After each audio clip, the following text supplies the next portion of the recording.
All right. Three, two, one, go.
All right, and here we go.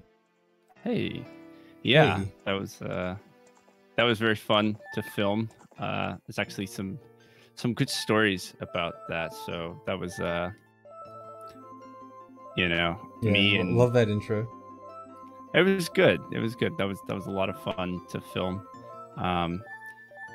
Made a business trip for it that may or may not have actually been for that or something else. But nice.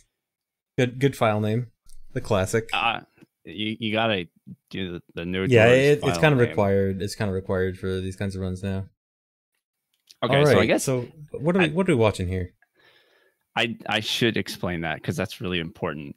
This is Ocarina of Time 3D, all dungeons, no doors, which on paper that's pretty simple, right? It's completing all of the dungeons in the game, and you're not allowed to open any doors.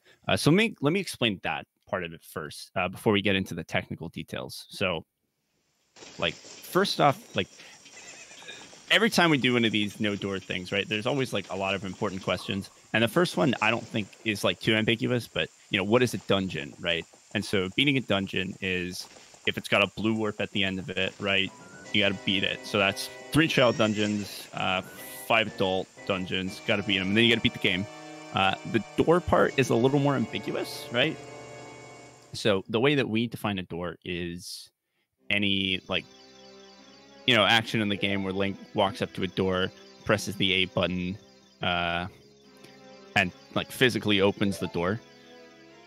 The other thing that we kind of lump into that definition is the door of time. Is the audio weird? Is there something wrong with the audio? Audio's fine? I don't think so. Audio's fine? Okay. Right? Okay. Yeah. That's being done.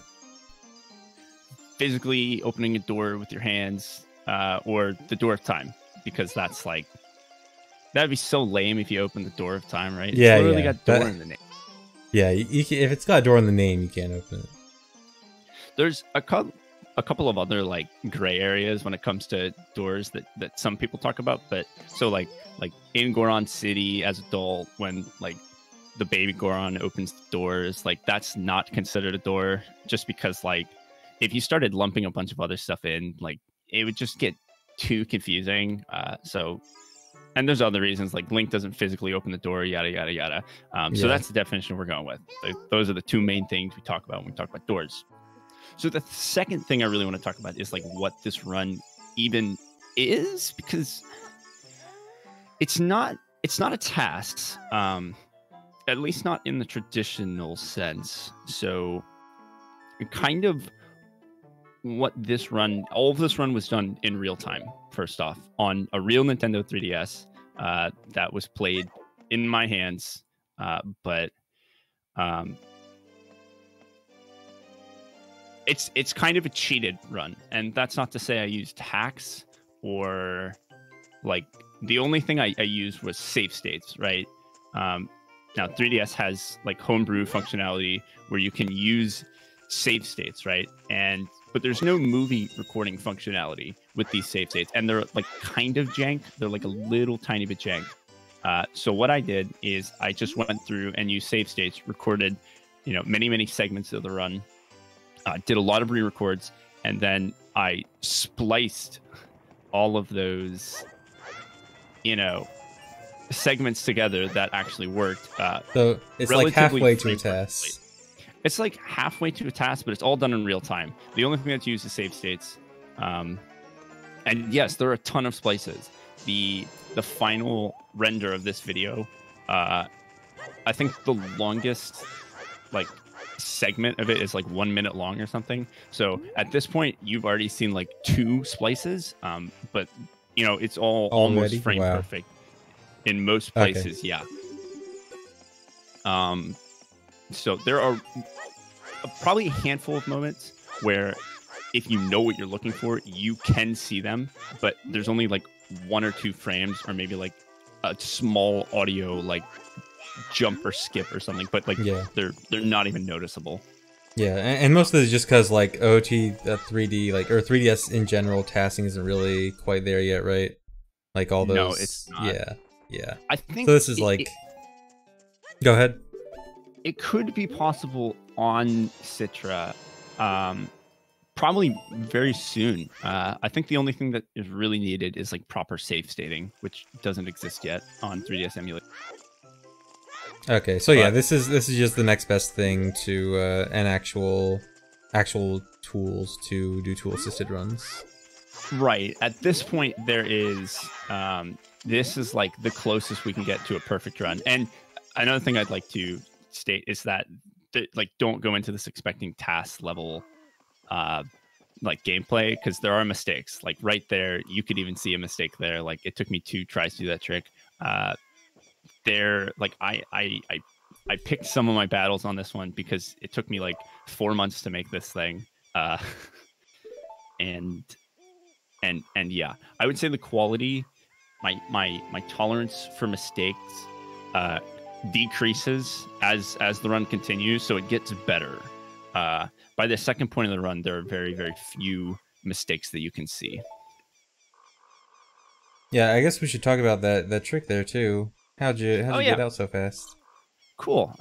So actually, I think they've kind of found ways to do that same thing on the original version of OOT. Like it was kind of found recently, which is funny because this has been a thing. This has been a thing in OOT 3D since like the day it came out. I think maybe like the day after. Basically, it was very early on. Yeah. Yeah, I actually wasn't in the scene at that point, so I don't know for certain. But it was within the first week of it coming out. You can swing your sword 3 times, and then when you put it away, you just take this huge step backwards. It's like an insane amount of speed, but it doesn't go super far, and you only get it for like a frame or 2, and you can just like clip through stuff. You're gonna see it way more in this run, just clipping through like acute angles and stuff like that. Yeah, it's like one of the most common clipping methods in this game. I would say not anymore. Oh, really? Probably. Yeah. I mean, the game has just evolved so much that you don't see it quite as much, but yeah, understandable. It's pretty.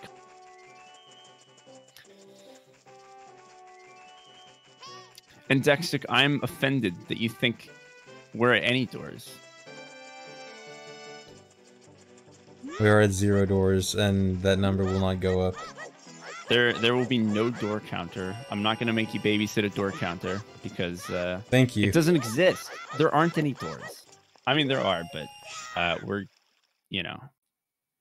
not acknowledging them. They don't deserve attention. There is one moment in this game, in this run, in this recorded version run, where I am next to the A door, and my A button says open on like the bottom right corner of the screen, and it's terrifying. And if you can find it, then I guess you get like a cookie or something. So the beginning portion of this run is actually going to get going faster than most OT 3D runs, but yeah, the beginning is kind of it's so-so. It starts a little slow, so there's a lot of small optimizations.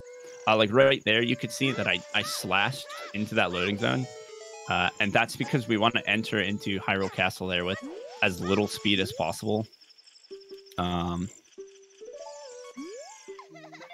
And the reason for that is because time does not pass in Hyrule Castle or Hyrule Market, and we want time to be going as fast as possible. Yeah, and you have to leave and reload that area so that Malin appears there. She's not there the first time you enter here to give you the egg. Yes, it's actually slightly faster to get caught by a guard. This guard right here.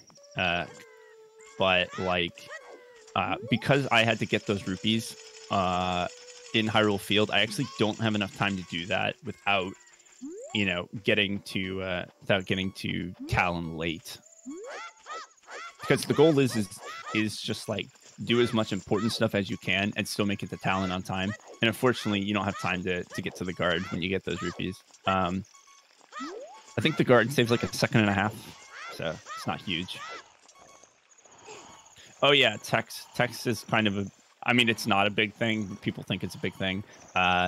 Text doesn't matter because I'm surprised I haven't mentioned this yet. Yeah, OT3D has this really cool thing that I actually like a lot, even though it's annoying sometimes, where every frame box has a 1-frame window. Or every text box, sorry, I said frame box. Every text box has a 1-frame window where if you hit the B button, it instantly like advances to the end of it. You don't have to watch it scroll at all. So I actually, for some like parts of the run where there's like a lot of text, I actually like created a segment just to do all of the text as fast as I could. And so a light medallion split is actually meaningful. Yes, it is. Like you can lose like 15 seconds in that. But yeah, so that's why text doesn't matter too much in this game, since like in theory it's basically all the same. The only thing that really matters is like number of text boxes that you have to advance. Good guards. Very nice. Actually, that didn't take me that long. I think that only maybe took me like 15 attempts to get those guards. So yeah, the thing that really matters is like number of text boxes, and even then, you're talking like maybe a quarter of a second per text box. So, and the amount of like differing text boxes throughout like various versions or like languages barely matters. Yeah, and even if you don't, and even when you don't get the quick text box, like the text in this game is super fast, at least compared to the original. Yeah. Oh yeah. Yeah, you're already like a minute ahead of original in this cutscene. Yep. I think there's... Yeah, one thing, we used to think that Spanish was maybe a little faster before everyone realized that it really did. Or didn't matter, but it was... Yeah, I think Spanish slingshot text was 5 text boxes. They were all huge. Like stuffed with text, but English is only 3. So I don't know why that was a thing. I guess it takes more time to explain the slingshot in Spanish than it does in English. But that's like the biggest one I remember of like being a big difference. And even then, we're talking like 2 seconds slower if you're bad at mashing. Yeah, this is normal 3DS audio. I encoded this thing at like insanely high settings. This video actually took about 20 hours to encode. So nice. Yeah.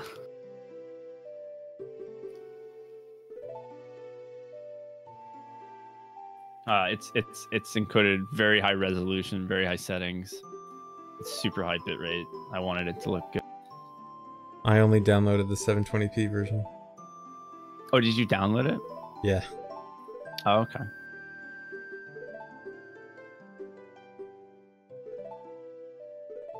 Well, maybe it's DFG's fault then, because it sounds really good on my end. I don't know, or maybe I'm it should. Well, I mean, even then, the audio should still be fine. I think it's just 3DS audio in general. Yeah, I've had a lot of people tell me that it sounds worse than console, so yeah. I don't think anyone's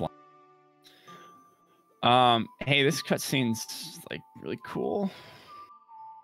And we're not skipping it because we don't really have a way to skip it. Yeah, I mean, we do have a way to skip it. If only you could get something to kill yourself earlier. Yeah. So there's getting kind of the thing in this game that's really setting it back at this point is not being able to get any form of like explosives earlier than we already do. And so, yeah, there's no death warp here. If we were to get the slingshot somehow earlier in the run, which there's like 1 or 2 categories that like have in the past gotten a slingshot, you can actually do a death warp there by shooting one of the windows. And there's a Hyrule guard who will throw a bomb out the window, and you can use that for the death warp, but it's really hard because the position of the bomb is totally random.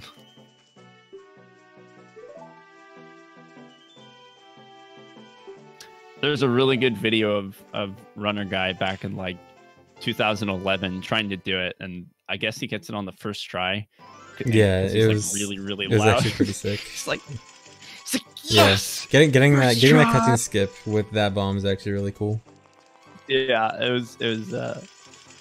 That's a pretty good video. So we're just, we're walking here. So I swear things are about to get interesting, but first we got to do cuckoos.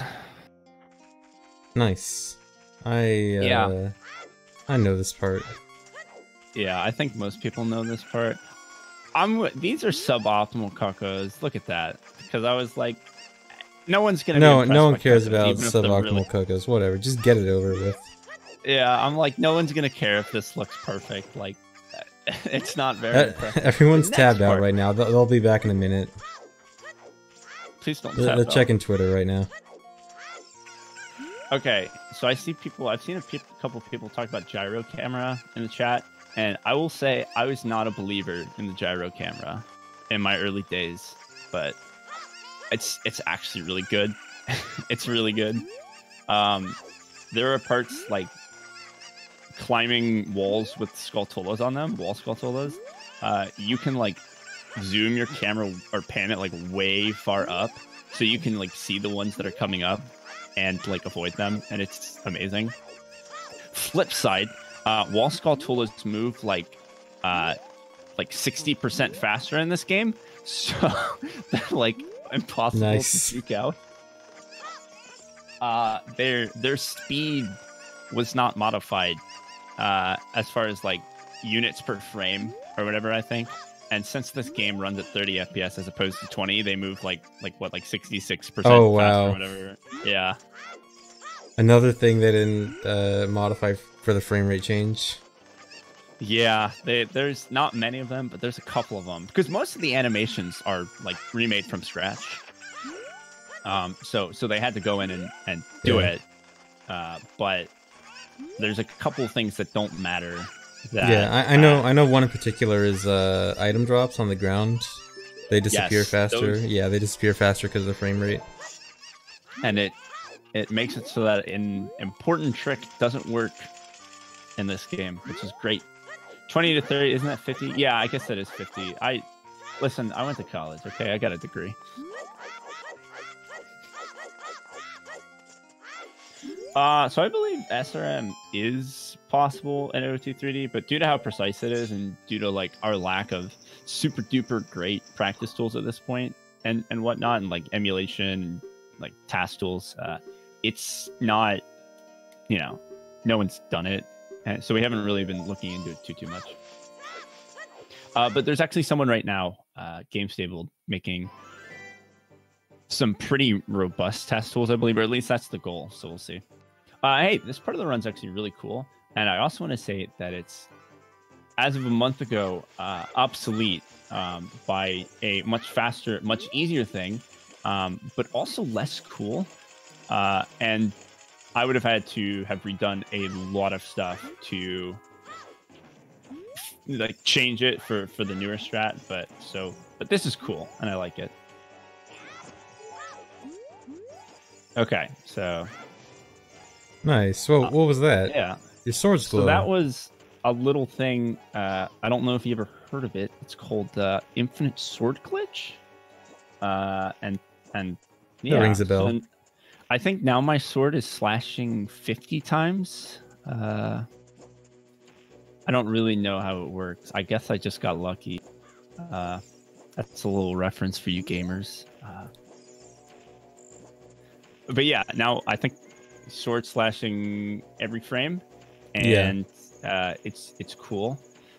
Yeah. So yeah, go ahead.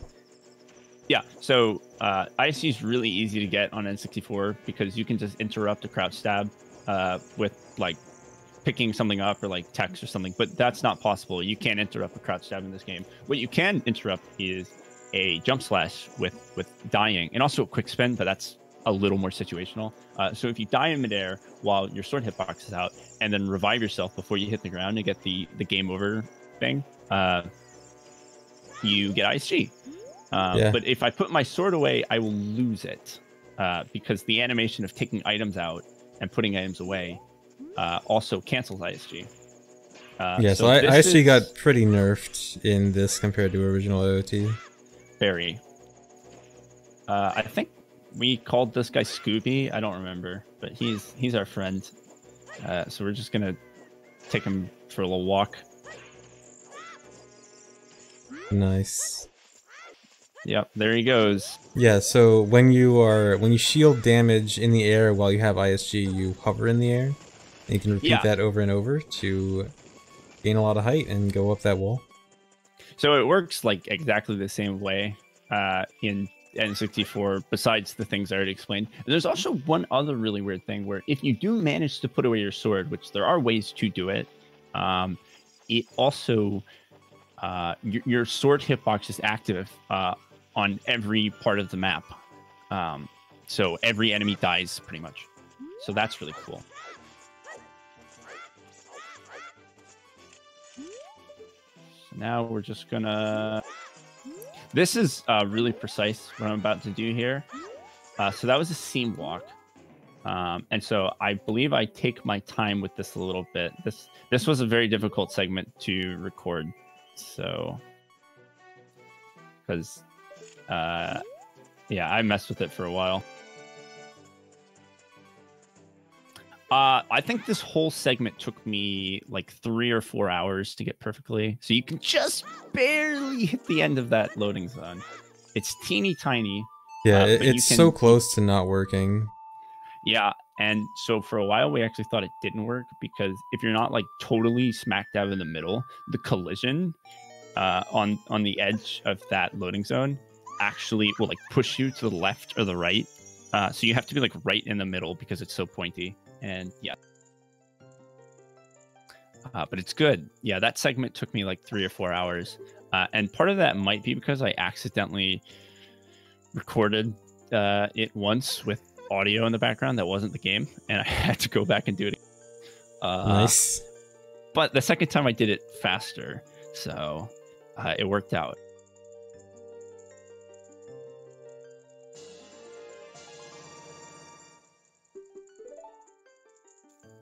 Ooh, there's actually, I believe the next thing that's going to happen in the run is something that a lot of people ask if it's a trick that works on the 3D version. It's a very important, big, cool, flashy glitch on the N64 version. I'm not going to say what it is yet because I would. Come on, I got to keep you guys on the edge of your seat. Yeah, no spoilers. ZFG's not going to do it. I got to do it. You didn't watch this, right? I skimmed through it, but I didn't really see anything too important. Okay. Well, you didn't really see anything too interesting because it's crap. None of this is good. Yeah. I accidentally let it slip. You hate to see it. Yeah, this whole thing is actually such a trash run. It's pretty bad. I'm just kidding. This is gonna be great. Yeah, no, it's good. This is my child. It's my little baby. So now we're going to the Deku tree. You can actually advance text so fast there. I didn't there, but you can actually advance it so fast that you can begin moving before his mouth is totally open, and you can like see it coming down as you move towards it. Yeah, it's pretty cool. This segment took me a while to record as well, but it's good.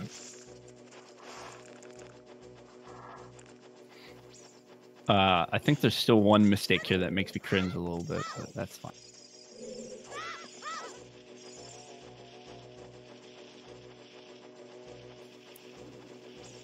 So like I said, the Skulltulas move way faster in this game. Yeah, that was definitely really ability, fast. Right, my ability to juke him out there is actually like non-trivial. Okay, so I don't have anything to stun this guy, so I'm just gonna kill him.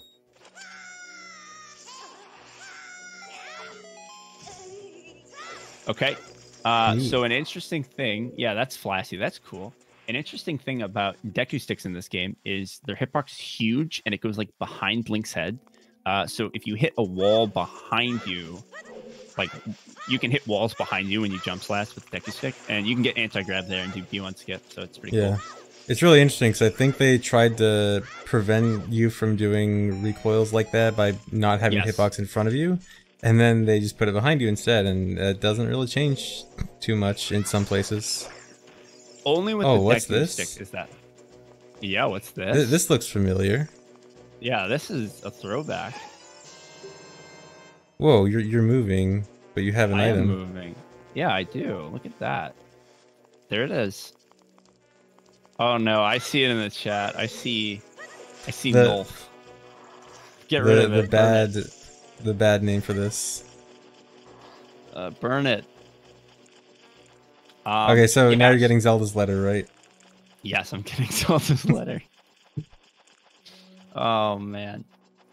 Yeah, no. So if you look at Link's like the animation for Link's jump slash, the hitbox for the sword. Yeah, I got the text here. I'm sorry. That was the mistake I was talking about. That makes me cringe. Aww.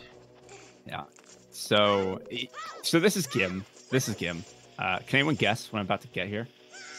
Because I don't think you'll find out for a little bit. I don't make a big deal about it because I think I know what it is, but I don't know if I should spoil it. We can let people guess. It's all right, not green let potion. People guess.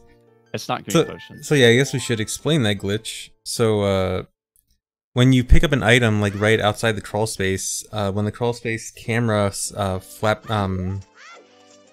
corrects itself when you grab the item again, it kind of lets you move if you get hit by an enemy. So then the enemy hits you, you're able to move around, and Link is like in this state where when he resurfaces in the water, he'll grab an item, but you can change that item by going in front of a chest, and going in front of that chest changes it to question mark.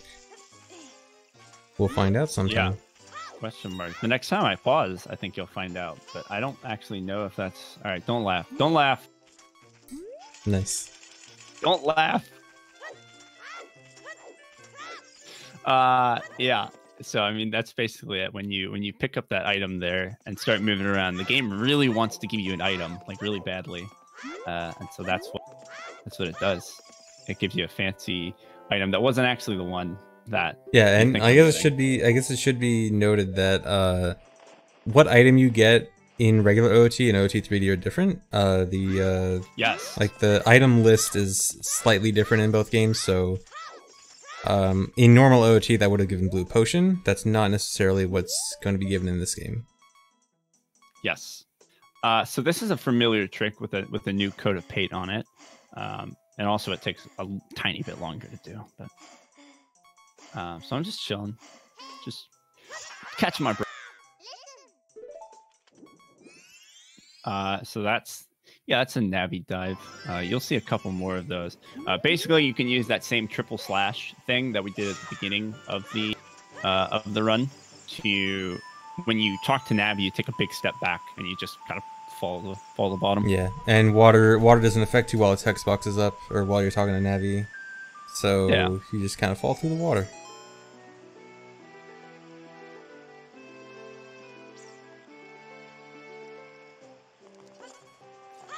GFG, can you remind me how many doors we've opened at this point? I think we opened 0 doors. Really? Yeah. Wow. I don't remember any doors that we have encountered. We've not been defeated by any doors yet. I don't think there've been any doors. So this actually, what I'm about to do here is pretty goofy, but I don't think there's a way with the current methods and strats and what's not to avoid doing this. But we're gonna play the diving game, so that's fun. How many dives? People who watched, not good. Okay. This was also a segment that I had to re-record, and this was the last segment I actually recorded, and I was kind of burnt out by this point. All right. So three dives isn't too bad. Average. No. The initial record that I did. So I'm just gonna say what I did. I played the dive game. On my first attempt, I got like a 2 dive, and I was like, "Oh, awesome, great!" And then I just never got the silver scale. I just went right past it, and then nice. Later on, I was like, "Wait, what? Why don't I?" Okay, I've done that in Rando too, so I can't laugh at that.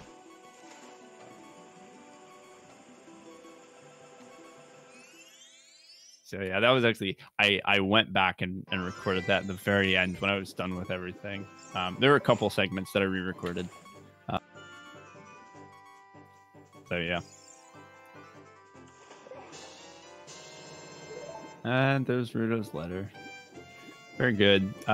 So Rudo's letter is actually very important for some stuff that I'm going to be doing later in the run, but that won't come up for like another hour, actually.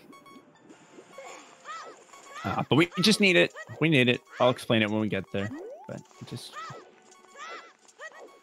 it should also be noted that it'd be really cool if we were doing like some crazy Hesses and stuff in here.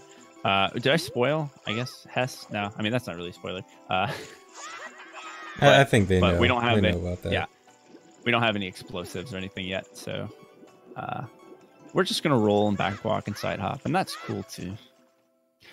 Hey, this was one of the parts in the run where I said, "Oh no, this is gonna take me a really long time to get a good segment recorded." But I did everything first try for real. Nice. So yeah, not everything. I did the really hard stuff first try. It was actually the easy stuff that took me like maybe what's going on here? 10-20 minutes. So this is a pot. And is this what I think it is? Oh no. Oh yes. Oh yes. Hey, you got this first try. Wow. I got this part first try right here. Okay. What you're about to see. Don't blink. Okay, that's really precise. Yeah, so that's ISG again, and and we're it sucks doing it on flat ground like that. Whoa, what's going on here? Taking a stairway to heaven. So we're just kind of, ascending. There he goes. So that is an invisible seam, and I believe they exist on N64. Actually, this is they do exist on N64, but I think that one in particular doesn't. No. Yeah. So basically, like at parts of collision that like come together. So there's two different pieces of collision that like come together right at that spot, and they kind of form a line on the ground. For some reason in this game, there's a lot of areas where there's just like this invisible seam that just goes all the way up to the sky. They are limited. They don't literally go infinitely upwards, but some of them go really high. There's one in the Deku tree that is like right next to the cobweb that goes literally to the ceiling. Nice. And I think it is technically possible to climb them without ISG, but it would be so precise that I don't know if it's like actually feasible. Yeah, even so on a task. Yeah, so those exist in regular OOT, but I think they're significantly more common in 3D, and they're all definitely over the place. Go higher. Yeah, because in regular OOT, there's a few spots where you can find them. They only go usually a little bit off the ground. There's one in like Lost Woods, I think, that goes like maybe a full link off the ground. But for some reason, they're way more common in this game. Yep, they're just all over the place. And that is not the last time you will be seeing our friend the Invisible Seam. Spoilers. I think I pause here, so if you're really attentive, you can see what item I got in the Deku tree. Whoa, was that a hammer? I think that was a hammer. Nice. Yeah, that's a pretty good item. That is a pretty good item, and that's also like very important and very convenient. Hey, this is a trick that a lot of people probably haven't seen. I remember Don't this. mind me getting on the fence twice. If you look at the bottom left-hand screen, you can look at the mini-map and see where I'm walking around. There it goes. So Nice. that's walking while talking. And basically, it's the same thing as like the game I did earlier with the crawl space, except you can keep the camera locked there, and if you make your way over to the loading zone, the guard in front of Kokiri Forest, his collision isn't loaded because he's too far off camera. You can kind of just walk right through him. So you could do a damage super slide here off of one of the P hats, but, and I will explain why this is really important. We want to enter the market as it's turning night. We want it to be night in the market, and that's actually really important, but it's kind of not obvious why that's really important. But it makes something work that like just barely works, and just backwalking got me there pretty much right on time. So I guess I could have saved a little bit of time, but you know, whatever. So yeah, now we're just chilling in the market. Couple of dogs. We are going to enter the back alley.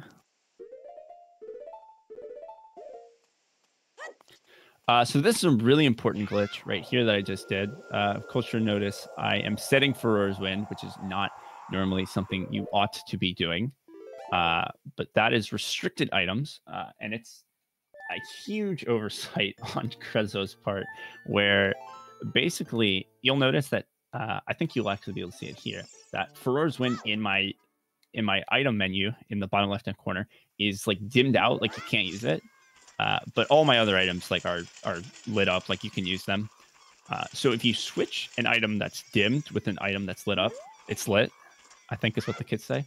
There is a 1 frame window where you leave the menu, where you can use like the availability of those items switch, or the usability. So the Furor's Wind becomes usable, and like the other item is not usable.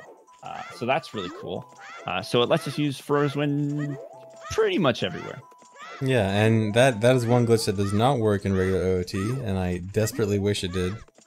It's so busted. It's so busted. And we're going to be doing a lot of cool stuff with it. Hey, here's another trick that doesn't exist in regular OOT. Getting hit by these business scrubs. No, I think you can get hit by them, actually. I think I remember doing that once. I think you can get hit by them, but can you do this. Actually, you can do that, but you can't. Well, you can do it without the saving and quitting. That part you can't do. Game. Hey. That doesn't look like where you entered. That is not where I entered. Or is it? It's not. So now I'm going to return for Rosewind. And so here's that really important thing I was telling you about. I will explain everything that's going on here in just a second. But right now I'm out of bounds, right? And let's just say that where I spawn right here is dependent on the coordinates of where I set for Rosewind, right? And so the back alley actually has slightly different coordinates. There are a couple units different from night to day. And if you do not set Rosewind there at night, the coordinates actually don't put you out of bounds. They put you in bounds. So that's why it had to be at night. It barely works. You are barely out of bounds, but hey, it works. So that was a Death Hole Wrong Warp, and it's super cool. And we have a decent amount of time to explain it. So basically what's happening is when you die there, the game basically cancels your ability to like enter the grotto, right? So then you have time to like quit the game before the area is loaded. So at that point, what the game is trying to do is it's trying to do two things to you. It's trying to put you on the title screen because you quit the game, and then it's also trying to load the grotto. And so what that does is it kind of does both of them. So the title screen is like actually an entrance, right? It's like there's like an entrance value for it. So what it's doing is it's loading the entrance value for the title screen, but it's applying the game mode of the title screen too, which is kind of a complicated topic. But basically it's known as attract mode, right? So like when you boot up Ocarina of Time and there's like the opening cutscene of Link riding around Hyrule Field, that's attract mode. And that's basically, it's called attract mode because, you know, like arcades would do it. Like they'd have a little, you know, idle cinematic on the title screen to attract customers to play the game. And so what's going on is that sets an offset to every loading zone. It sets an offset of 4 to every loading zone you enter at that point. And so basically loading zones just start taking you to seemingly random places, like when you do this. And one of the loading zones on the chain we just went through, we spawned in Hyrule Field, then we entered the shooting gallery, which took us outside Temple of Time. And then entering Temple of Time took us to the loading zone of the entrance of picking up or putting away the Master Sword, which puts us behind the Door of Time. And then we can pick up the Master Sword. The really interesting thing about that is you can only do that once, okay? Because the cutscene of entering the Temple of Time actually cancels that glitch. There's a cutscene where it like pans around and it's like, hey, Temple of Time. That cutscene cancels the Death Hole Wrong Warp glitch and pulls you out of attract mode. So if you don't cancel the glitch, the loading zone for picking up the Master Sword actually will crash the game. So it's a one-time thing. I can't do that again, or the game will crash. So, yeah, it's kind of a miracle. Yeah, that trick is basically like super wrong warping. Yes, like, and you're gonna see more of them. Trust me, you will see more of them. And you can start chaining them together in really cool ways. So you can go to like multiple places, because the really good thing is that Hyrule Market is like a hub for a bunch of different really cool places that you can go. Like every single loading zone in Hyrule Market takes you to somewhere really cool. And I'm not going to spoil any of that because we're going to use some of them in this run. But yeah, it's good. It's good. Yeah, it's really neat because in regular Ocarina of Time, wrong warping is actually pretty limited. You can basically do wrong warps from the dungeons only once, and then the outside of dungeons wrong warps are very they require very specific circumstances to actually use them. And then in this, you just like find a grotto and then you have your access to wrong warp. Yup. And so it's really good. And there's another layer on top of that we will get to later that makes everything I just explained about twice as complicated as it already is. And then you start looking at like, oh, actually, No, not yet, not yet. No, yeah, we get even more complicated, and like coordinates and rune values and things start like coming up, and oh, it's so good. It's so good. We're gonna get to that when we get to it, but yeah, it's great. It's great. Oh yeah, Sheik's legs, the legendary blade. Good. That's a good cutscene.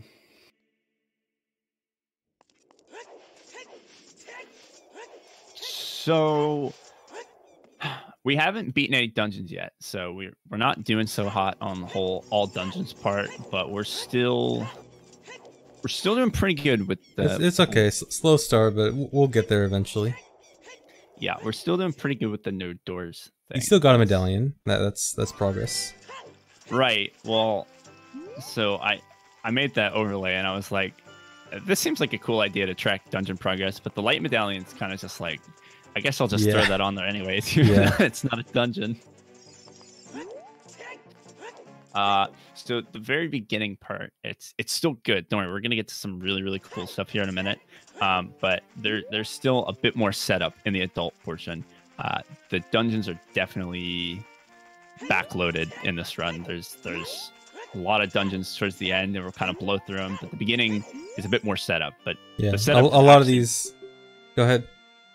The setup's really cool. Like you're going to see some interesting stuff that you won't see in OOT, and you won't really see in OOT 3D either. Yeah, a lot of these types of runs have a lot of like setup early on, and then once things are set up, then like everything goes crazy. Oh yeah, spoilers. We're gonna do Danpei in a second, and I want people to start putting their votes in for What's the time gonna be? What's the fastest time in OOT 3D? Well, it's probably the same, right? I just wasn't sure if there might have been like some kind of minor differences. So you're getting a 46, right? Yeah, I'm getting a 46, I think. Okay, cool. Dude, someone said 69 in the chat. That's funny. Wow. That's probably the first time someone's made that joke in your chat. Yeah, I don't think that's ever happened. What an incredibly clever chatter. Yeah, sorry about that. So yeah, just rolling along here. I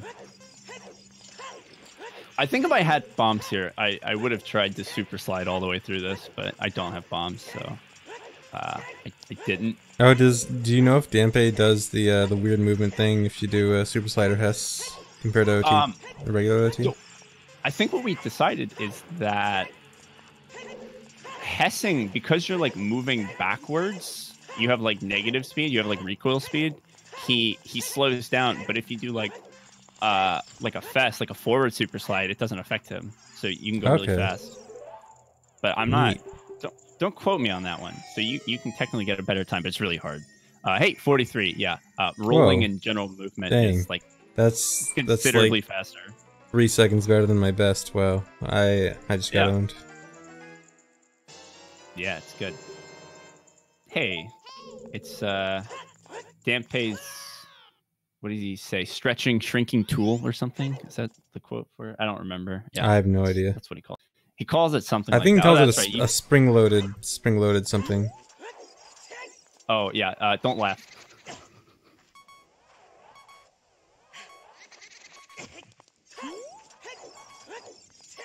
Don't laugh.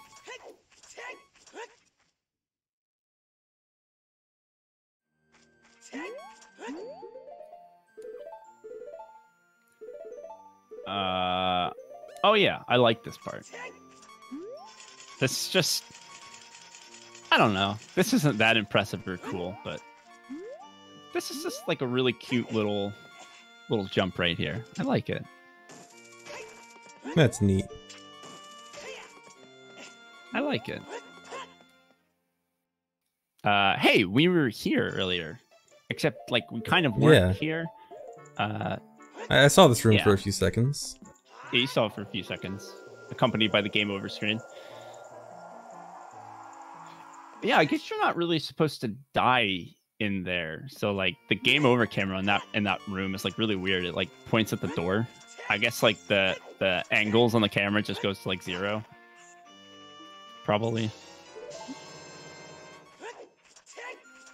That magic drop is scary. Yeah. What was I going to say? Yeah, so this segment is actually a little goofy. Spoilers, I walk really far when I technically don't have to walk really far. And I thought I was going to have to go back and redo a bunch of stuff. But then I realized it doesn't actually matter because we're going to have to wait for the Kakariko egg to hatch anyways.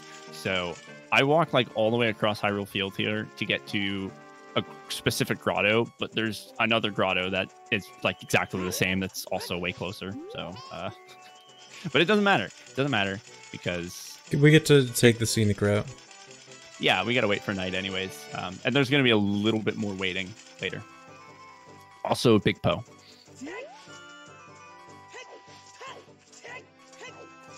I really like this segment coming up, but there's like one don't laugh moment like right at the beginning of it that I was almost going to fix, but it would have taken me like 2 hours of setup to actually do it, and it would have been like the last thing I was gonna record, and I was just like, do I really care that much to fix like a 5-second mistake? Probably not. So we're just taking our buddy over here. This took me a really long time. I was actually pretty surprised. Oh, nice. Died right as you did the jump slash. Yup. That's not the mistake. That was really good, actually. Very, very cool. Oh, this is something I need to explain. Okay, so when you're in Death Hole mode, you'll see that my bottom screen is like grayed out. I can't use it. So the only buttons I can use are my Y and X equipped buttons. So I believe I have Hook Shot and Bottle equipped. And when you go into water, right, normally things that are in your hand like get put away, but they don't in this game. So I can, when you're in Death Hole, so you can do what is known as a shield swipe to get Bottle on B. You can shield swipe over your sword. Like bottle dupe over your sword. And so I just did RBA with the Pocket Cucko, and I got the best gauntlets. I got the purple gauntlets now. Nice. So those very are really nice cool. color. Wish OT had those. They're really pretty. So yeah, basically, like I'm kind of, I don't know, how do you explain? This hurts to watch. This hurts to watch. Okay, don't laugh. Okay, it's over. It's over. Phew. And there's explosives. There's explosives. We are 50 minutes into the run. We finally have explosives, so that's really cool. So yeah, you'll look. The bottom screen is still. I still can't use any of the menus on the bottom screen, but bear with me. There's actually a way to fix that. And that is by pulling out the Ocarina, which is a touchscreen button, so you can't use it. But if you do Ocarina items, which I just did there using Action Swap, you can use it. So that's cool. Hey, I'm taking this pod over here. There's a lot of stuff going on right now. I'm sorry. It's so difficult to explain everything here. But that unlocks the bottom screen. Now, a note, if I shield or jump slash or spin attack, everything on my bottom screen will be grayed out, and I will not be able to use any of my items anymore. So I cannot do that. All right, look at the bottom screen real quick. Okay, thanks.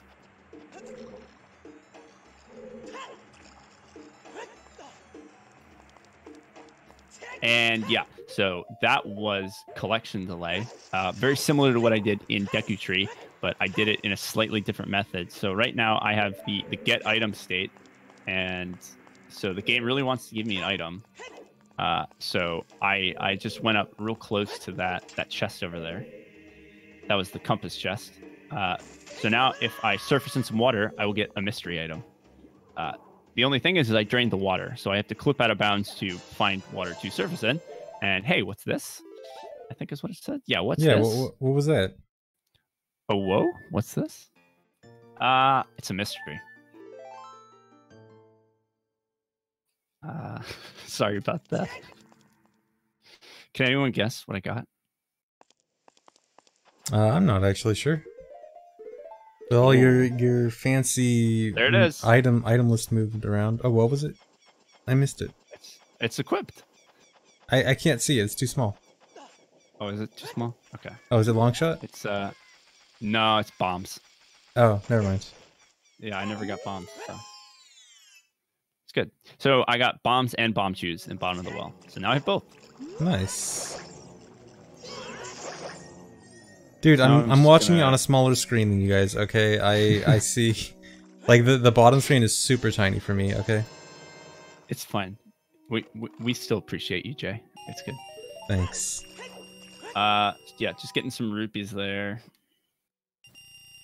Watching on an actual watching on an actual 3DS. An actual 3DS would be bigger than what I'm watching on.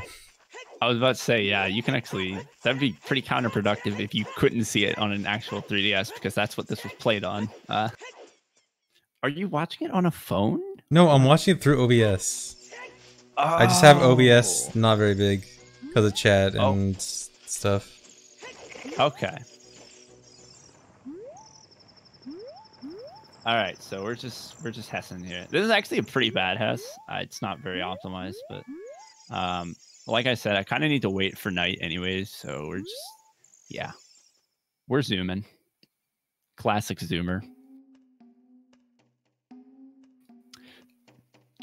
So wait, is Link a boomer now? I mean, I'm sure this has been a discussion. Well, the original game is 20 years old at this point. I guess OT 3D Link isn't a boomer, but OOT Link is. I think that's how it works. Has your chat discussed this at some point? I imagine they have to have. I'm not sure. Like during the light medallion cutscene, like Probably. it shows adult Link and someone goes, "LOL." Yeah, there must have been sometime. Like, is Link a boomer?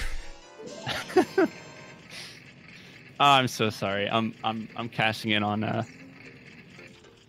meme trends right now that are going to be really bad and die out in like the next. Oh yeah, for the people on YouTube watching this in 2 years, I'm sorry. Yeah, I'm so sorry. I know how bad it is. Hey, I'm getting the big Goron sword here because unlike in N64 OOT, when you have something other than a sword on B, you can't get sword back unless you equip a different sword than you already had equipped. So I get that just so that I can get a sword back. Do you use it for any sort of combat? Yes, I do. Nice. Yeah, so it actually is going to end up saving around 40 seconds later in the run since I have it. But that's the main reason why RBA the Pocket Cucko, it's not necessarily for the purple gauntlets, it's for the wallet upgrade, which you'll notice I didn't get and I'm still able to hold 200 rupees. Wow, just walk right up to it. Yep. No setup. I could have done some.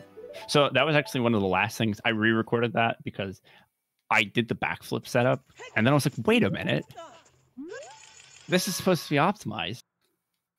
And I re-recorded it to just walk right up to it because it's better. Wow. Yep. Go off. I mean, like a little bit. I'm allowed to be a bit of a show off. Like that's the whole point of it. Of course.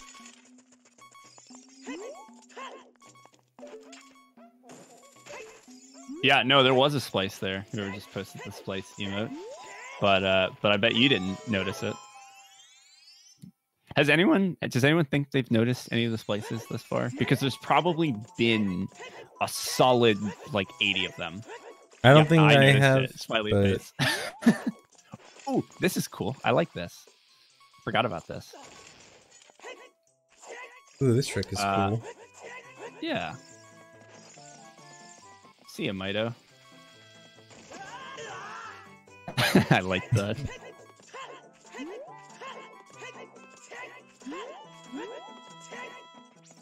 Ooh, I also like this. I like this too. I forget who made the setup. I saw a video of it and I've just used it ever since. It's good. I like it. I like a lot of things about this. Yeah. It's just such a cute little jump. It's just like... Yeah, it's pretty cool. I mean, you guys do your fancy ground jumps and whatnot, but... I think Glitchless does that strat, actually. Same strat. It does. Yeah. That's right. Whoever made that strat, yeah. They added that little cutscene there with the Moblin. And funny, if you damage him with a bomb chew as the cutscene is happening, your game actually soft locks. That's pretty cool. That took me a really long time to get that right there. So please appreciate it, because it took me like a half hour to get that cutscene skip without doing a setup for it. So it's cool. I like it.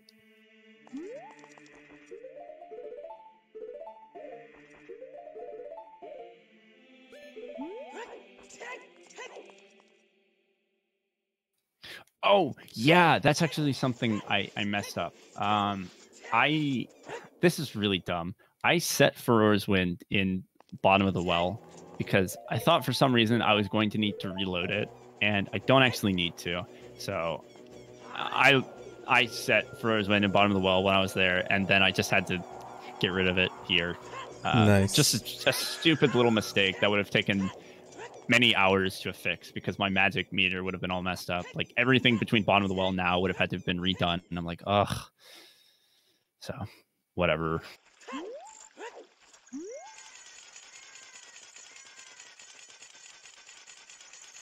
Yeah, no, it's set up. Okay, it's intended.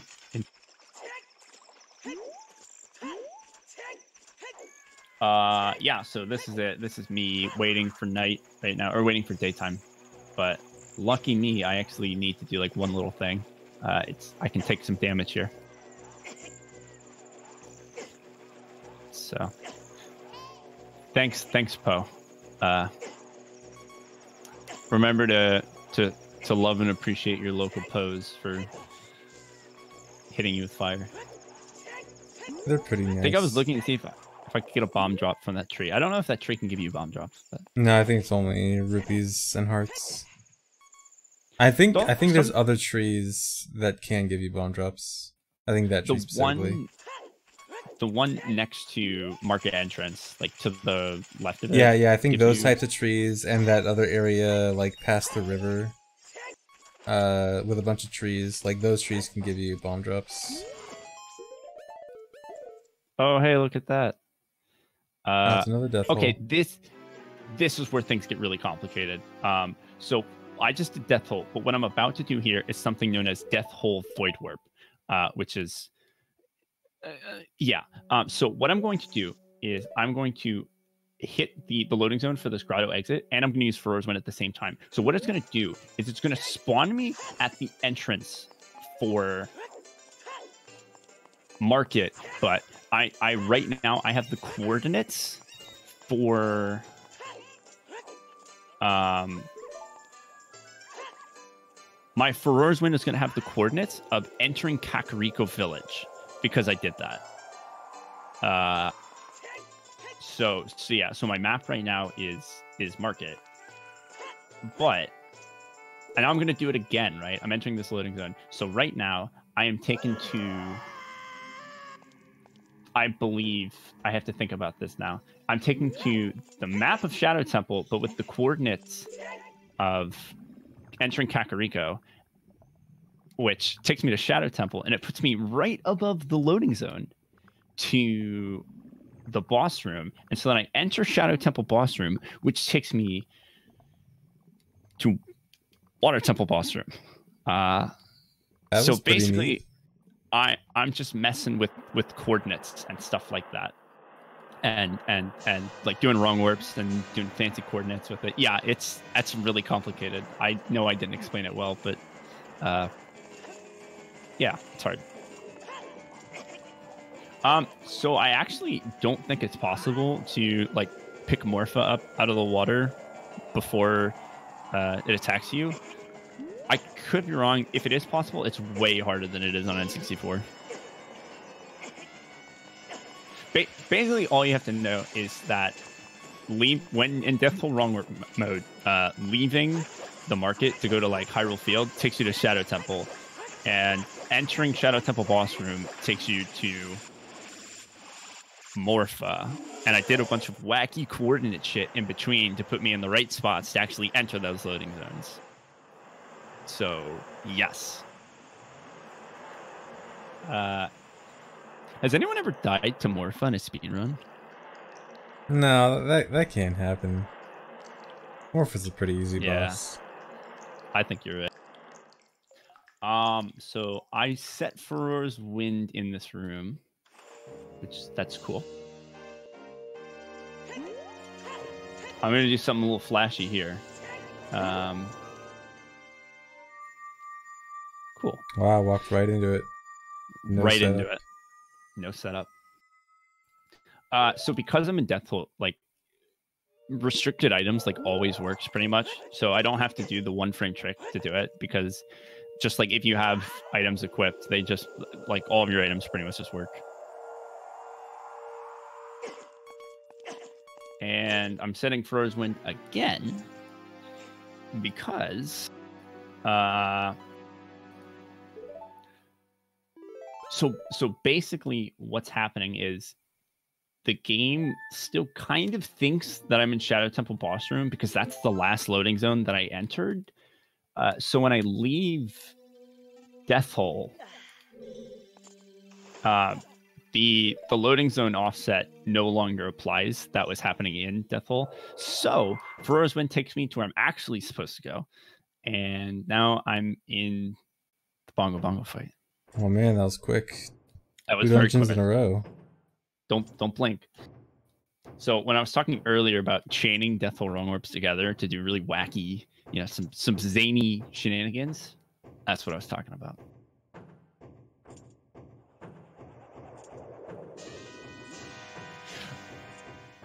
But don't go anywhere, because it gets even better than this. That's the baby stuff. We haven't even done the cool stuff yet. Oh, you should be. Okay, don't laugh. I had hookshot in my hand, so RI didn't work. Cool. Here it comes. I intentionally did this with the charge. That took me a really long time to make that look cool.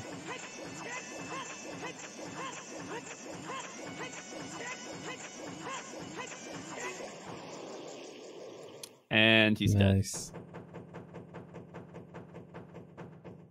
dead. That's not too hard, but it's also not free to get that 1 cycle. Yeah, so ISG, no ISG, so no freebie fight. ISG is actually impossible with current tricks in this room at this point, because there's no heart drops or anything to revive yourself with. So yeah. Not that I think ISG would be a very good strat, even if it were possible, based on the circumstances it takes to set up.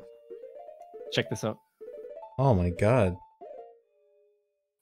Oh, it's so good.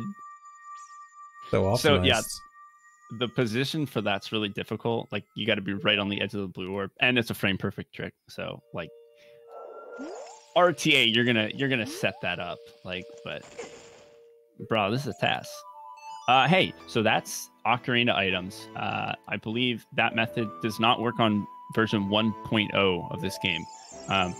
Basically, if you have a bomb in your hands and you let it explode while you were walking, and then on like the last frame, the bomb is like still counted in your hands or something, you use a cutscene item like a bottle or like a spell or something. It pulls out the ocarina, because it's like defaults to cutscene 0 or whatever, which is ocarina. Hey, we're in the Forest Temple now, so it's good. And I'm going to use Furor's Wind. Okay, so we are about to get to the thing that kind of killed No Doors for this game. I don't want to get into too many spoilers, but I basically found the most powerful thing for No Doors. And it solved the last roadblock that we had. But the only thing is it made a lot of other things substantially faster. So the amount of variety in this run got cut down a little bit, because you're going to see what I'm doing here a couple more times, because it's too powerful. The good thing is that every time I do it, it's a little bit different. But this one's really cool. Also, don't laugh. I should have been hit by that guy one more time, and I'm going to lose a couple of seconds later for it. And I was going to go back and fix it, but I would have had to have redone something really difficult. And it's still cool anyways. So don't laugh. Look at all that magic. Cool item drop manipulation. Never Doors. That one took me like 3 hours. The people who were in a Discord call with me when I was doing it were probably so sick of listening to me. Yeah. So yeah, Never Doors has already seen this run. I sent it to him because he owed me recorded the intro. He's been, I've been in touch with him throughout the whole process. So he's seen this, and he can attest to the fact that one thing is very cool. Okay, so here we go. So this is a trick that I believe works on Ocarina of Time 2. This is, I think you do this for Shadow Temple early sometimes. Yep. Yep. The hook shot jump. This is insanely precise what I'm about to do right here. So these little bits of collision do not exist on the original version of the game. But you can get on top of that, and you can do a Farore's Wind dive with it. And I set it up a little slow, though. They get faster as the run goes on, because I do a couple of them. So this is where I said I should have got hit by that guy one more time, because I kind of needed to die when I voided out there. So it wastes the amount of time that took the void there. But now that I'm dead, I can do a zombie side hop. All right, I need to explain everything there. So basically what I did is I set my coordinates to leaving Goron City, going to Farore's or Lost Woods. So my coordinates were in the positives for my X value or whatever for coordinate. And then I did that void warp with Farore's Wind set in Lost Woods, Forest Temple. So it took me to Forest Temple where I had Farore's Wind set, but I have the coordinates of Lost Woods, where my spawn was. And that puts me kind of out of bounds in the basement, but I have to do what is known as a zombie sidewalk to get back in bounds. So I need to be dead, and then you can do a sidewalk or a side hop, and then revive with a fairy. And so the big circular spinning puzzle mechanism in that room in the basement isn't loaded when the room's unloaded, so you can clip kind of slightly out of bounds and then make your way along the wall. And yeah, that room has a lot of missing walls because the spinning thing is meant to act as the walls, and so when it's not there, you have you can just walk straight out of bounds. It's very good. Yeah, it's not a huge space to walk, but it's there, and you can just get to the boss door like that. Yep. Wouldn't it be faster to just open the boss door? No, actually. I think that even ignoring the fact that it opens the door, I think it'd just be strictly slower. I think that sounds slow. The boss door sounds really slow. I'd have to get the boss key, and I think Forest Temple is probably the slowest boss door to open. Check out those bombs. You see that? That was cool. I like that. Don't laugh.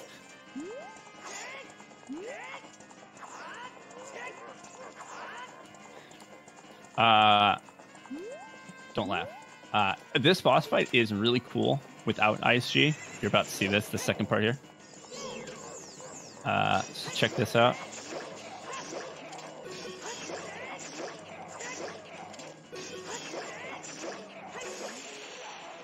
Neat. Cool. So you can kind of stop him in place, low to the ground if you try to shoot an arrow or the hook shot at him, and he'll kind of his animation will kind of get stuck for a sec, and you have just enough time to hit him with a slash and stun him again. So you can stun lock him. That's really hard. Okay, so someone just asked again. I feel like we're kind of halfway-ish through. Spoilers a little bit, but halfway-ish through.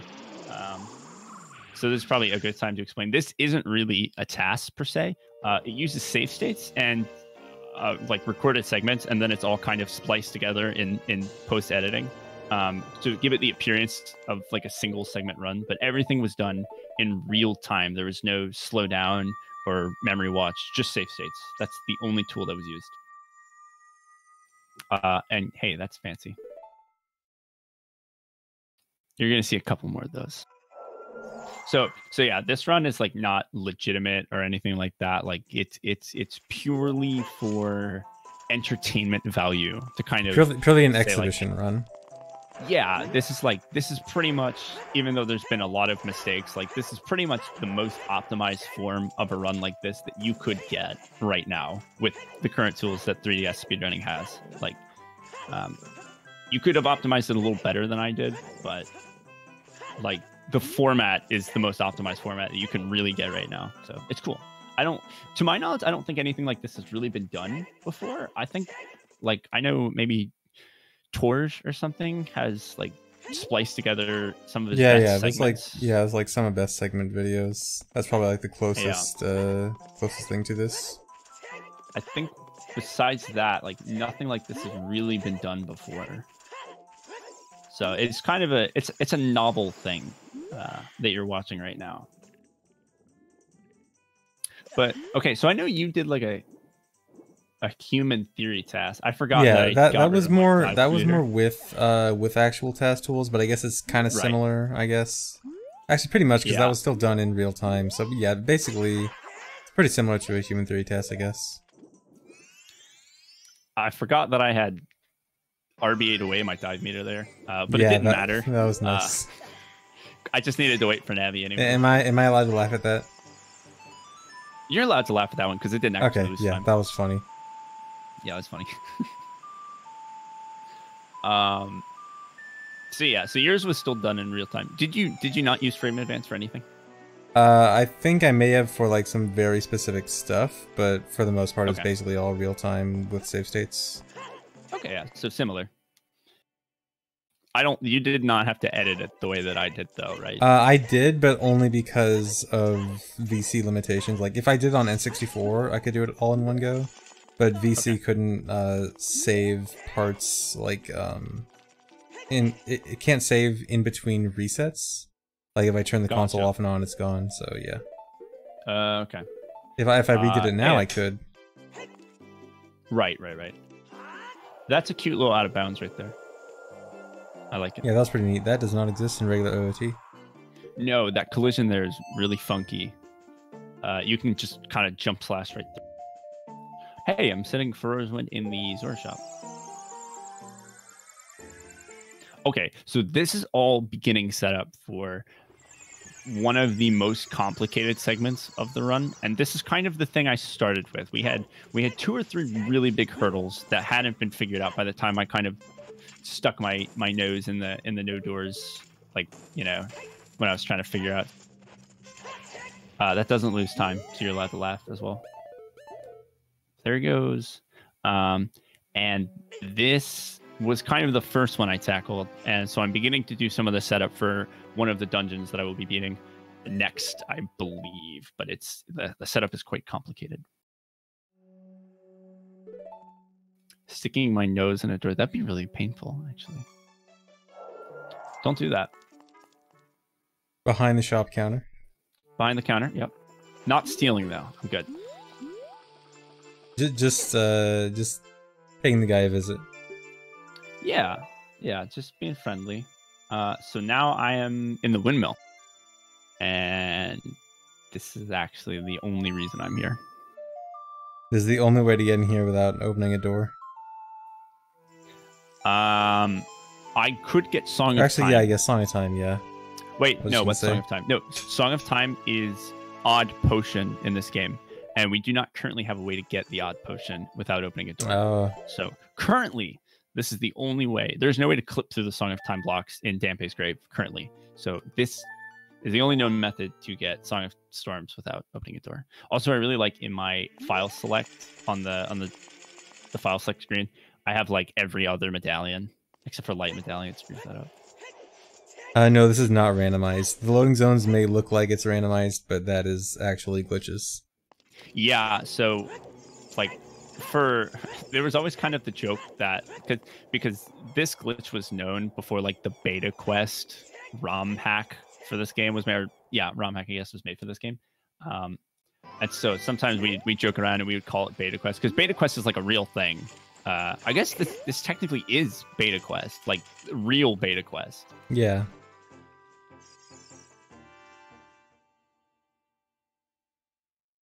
Yeah, it is. Fox is saying it is. So it's like legit. This is what like beta quest is like based on. is the concept of what I'm doing. Ooh, this is really precise and cool, and I like it. But it took a really long time to get there. Nice. Yep. I believe that door was actually the door that started No Doors. That is the door that started No Doors. Yep, there's the open door. Some people found it. There's where it says open door. This is where it all started. This is the door that started it all back in like what 2011 or something, 2012. Yeah, that sounds about right. Yeah. Oh man. Well, actually, that's really convenient that the door I said open on was the door. Yeah, the scariest door. I have no fast way to get out of that building once I get in. So I have to leave. I have to save warp. I could have played a warp song as well. But just getting a little love from the Redead there. We're going to die a lot in this run, if you hadn't noticed. I think we've already had quite a few. Yeah, this stream has just been nothing but deaths. I should explain that trick, I guess. That's the first instance of me doing a hookshot clip. So in this game, Link holds the hookshot, or like the collision for the hookshot like sticks out way further than it does in the original game. So you can kind of just like stick your arm through walls and just hookshot things. Yeah, that's really nice. I did one earlier in Bottom of the Well, actually. You can just put your arm through like any wall, basically.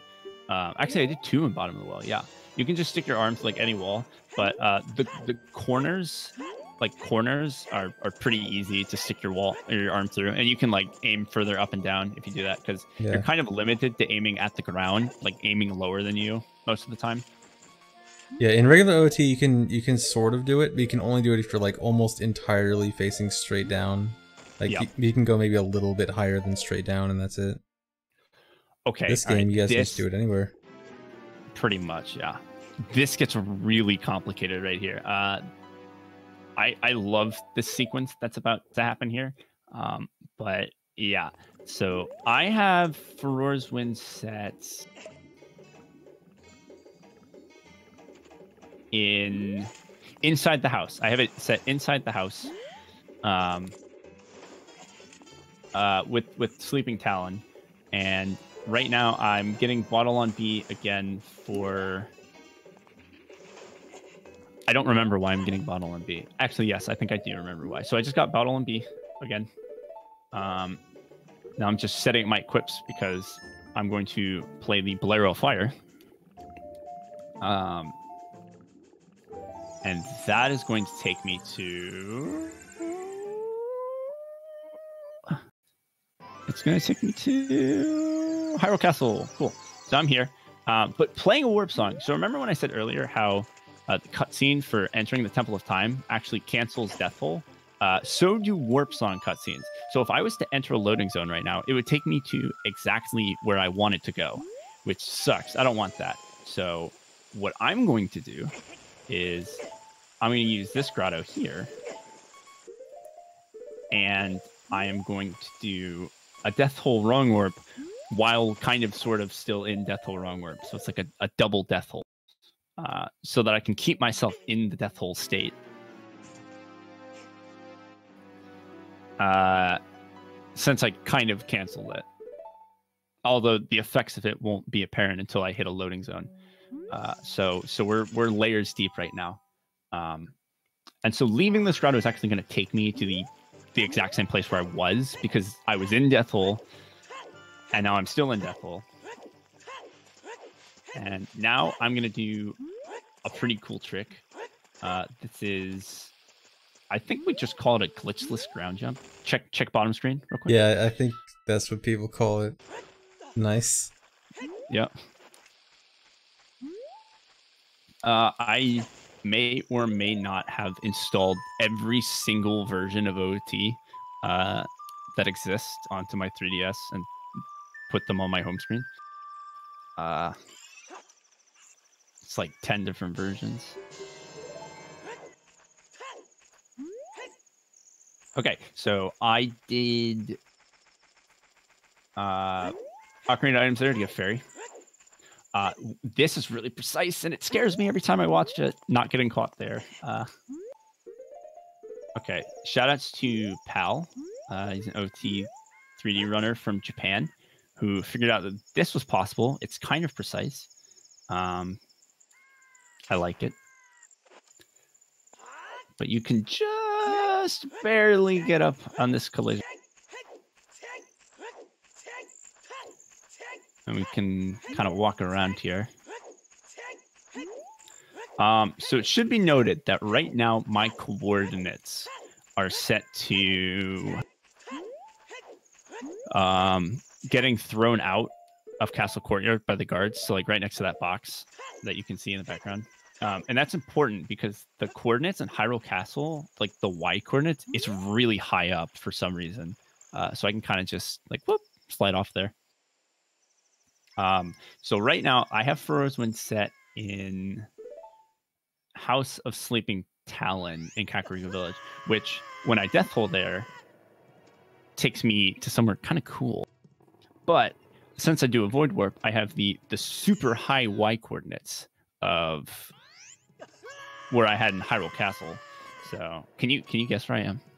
I can hear where you are. It sounds like you're in a big fish. Specifically where I am.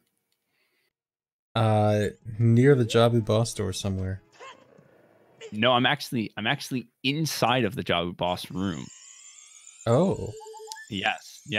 But I have room 0 loaded. So the room isn't actually loaded. Just the pre-boss room is loaded. So the Jabu boss room is actually really weird in that outside of the walls, there is a ton of collision, like floor collision that you can walk on. So I'm actually walking around out of bounds on this collision, and I'm doing a mega flip right there to enter back into Jabu. And that loading zone takes me to King Dodongo. That is very cool.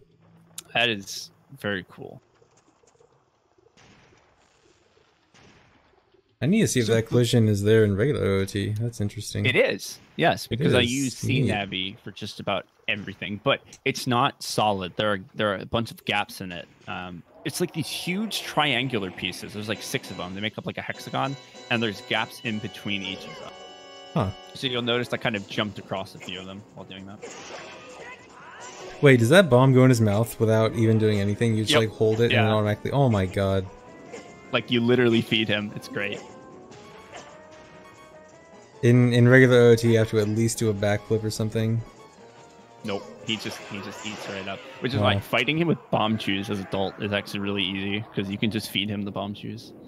Yeah, I was thinking, because sometimes you have to fight him with bomb chews in regular OT for like low % stuff. It's kind of tricky, kind of scary to do the backflip and time it right, but you guys just get it for free. Yeah, he just eats it right out of our hands. He's a lot more docile in this game. Hungry boy. He's a very hungry boy. So normally we would be using it like this blue warp for a wrong warp or something, but because we're still in Death Hole, like this is a little bit wacky. So we're just actually gonna watch the cutscene, and surprisingly, it actually does play the cutscene, even though we're still in wrong or Death Hole. Like I guess the loading zones and cutscene values and all that good stuff like lines up where the cutscene actually does play and it doesn't like crash or anything. So I love how you've been doing all these crazy wrong warps, and then the one plays regular OOT wrong warps, you just kind of do it normally. yeah. Yeah. I think this is the only cutscene that we end up watching for like a dungeon being beaten. So yeah, so I guess the cutscene takes priority over like Death Hole. But don't worry, because there's still some shenanigans. Also, it looks like he's not holding up the Goron Ruby, but he is. It's kind of, you can see it. It's kind of chilling in the back right corner. Oh, I just see it. Like a little bit. Yep. It's on it's the ground. Kind of like in the ground. Yeah. Someone go pick it up. There he Getting is. all dirty. I don't really know why that happens. This cutscene's weird as adult. It's also really weird if you're wearing iron boots. It's really good if you're wearing iron boots. I don't have iron boots, but Link kind of like teleports a little bit. Here goes. And I like this right here. I like this. Oof. Cool. Yep. And this actually is kind of really dumb because remember how I said earlier how Market is like a hub for wrong warps? Well, like leaving to go to Market actually takes you to Market, even though I'm still in Death Hole. But since we don't have Farore's Wind set anywhere, we can't really like do any wrong warp chaining with it. So we just have to like die and go set up the next dungeon we're gonna do.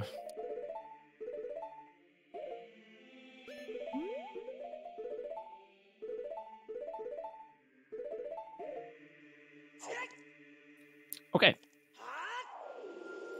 So we're setting Farore's Wind in Temple of Time. And where are we going? Oh, I know what's happening next. Yes. So I actually haven't watched this or like worked with any of the gameplay portions of it in maybe like a month or two because I've been like editing it, which took a really long time to get all the edits perfect and working on like the trailer and the intro and stuff like that. So my memory on like what happens in what order is like a little shaky, but also I work like 70 hours every week because I'm an idiot. So yeah.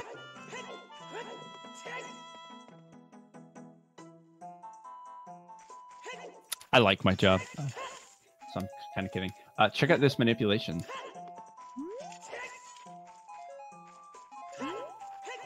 Very good.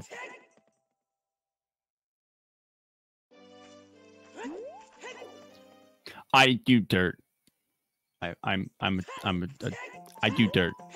Hey, anyways, remember how I said that we do district a lot because it's very powerful? It's very powerful.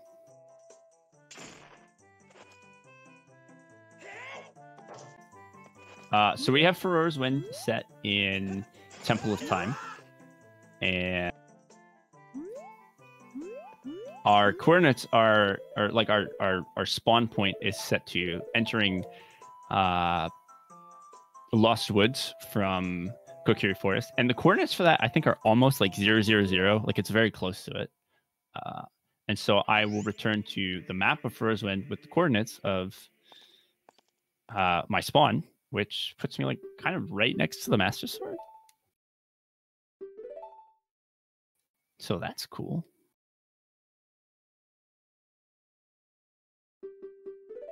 So there's Sheik again. No, so all of the map coordinates are pretty much exactly the same, like as far as like where load zones are. Yeah, unless they modified some part of the map itself, then coordinates are basically the same. I think loading zones are all placed in the exact same spot, like literally the exact same spot. I don't think those were changed at all. So spawn points are the same. So that's also really close to 000 on N64.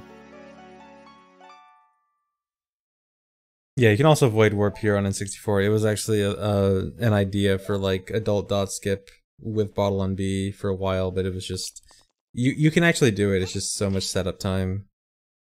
Yeah, I think I know what you're talking about. But it's it was an old idea for like a good N64 100% route, but times have changed now.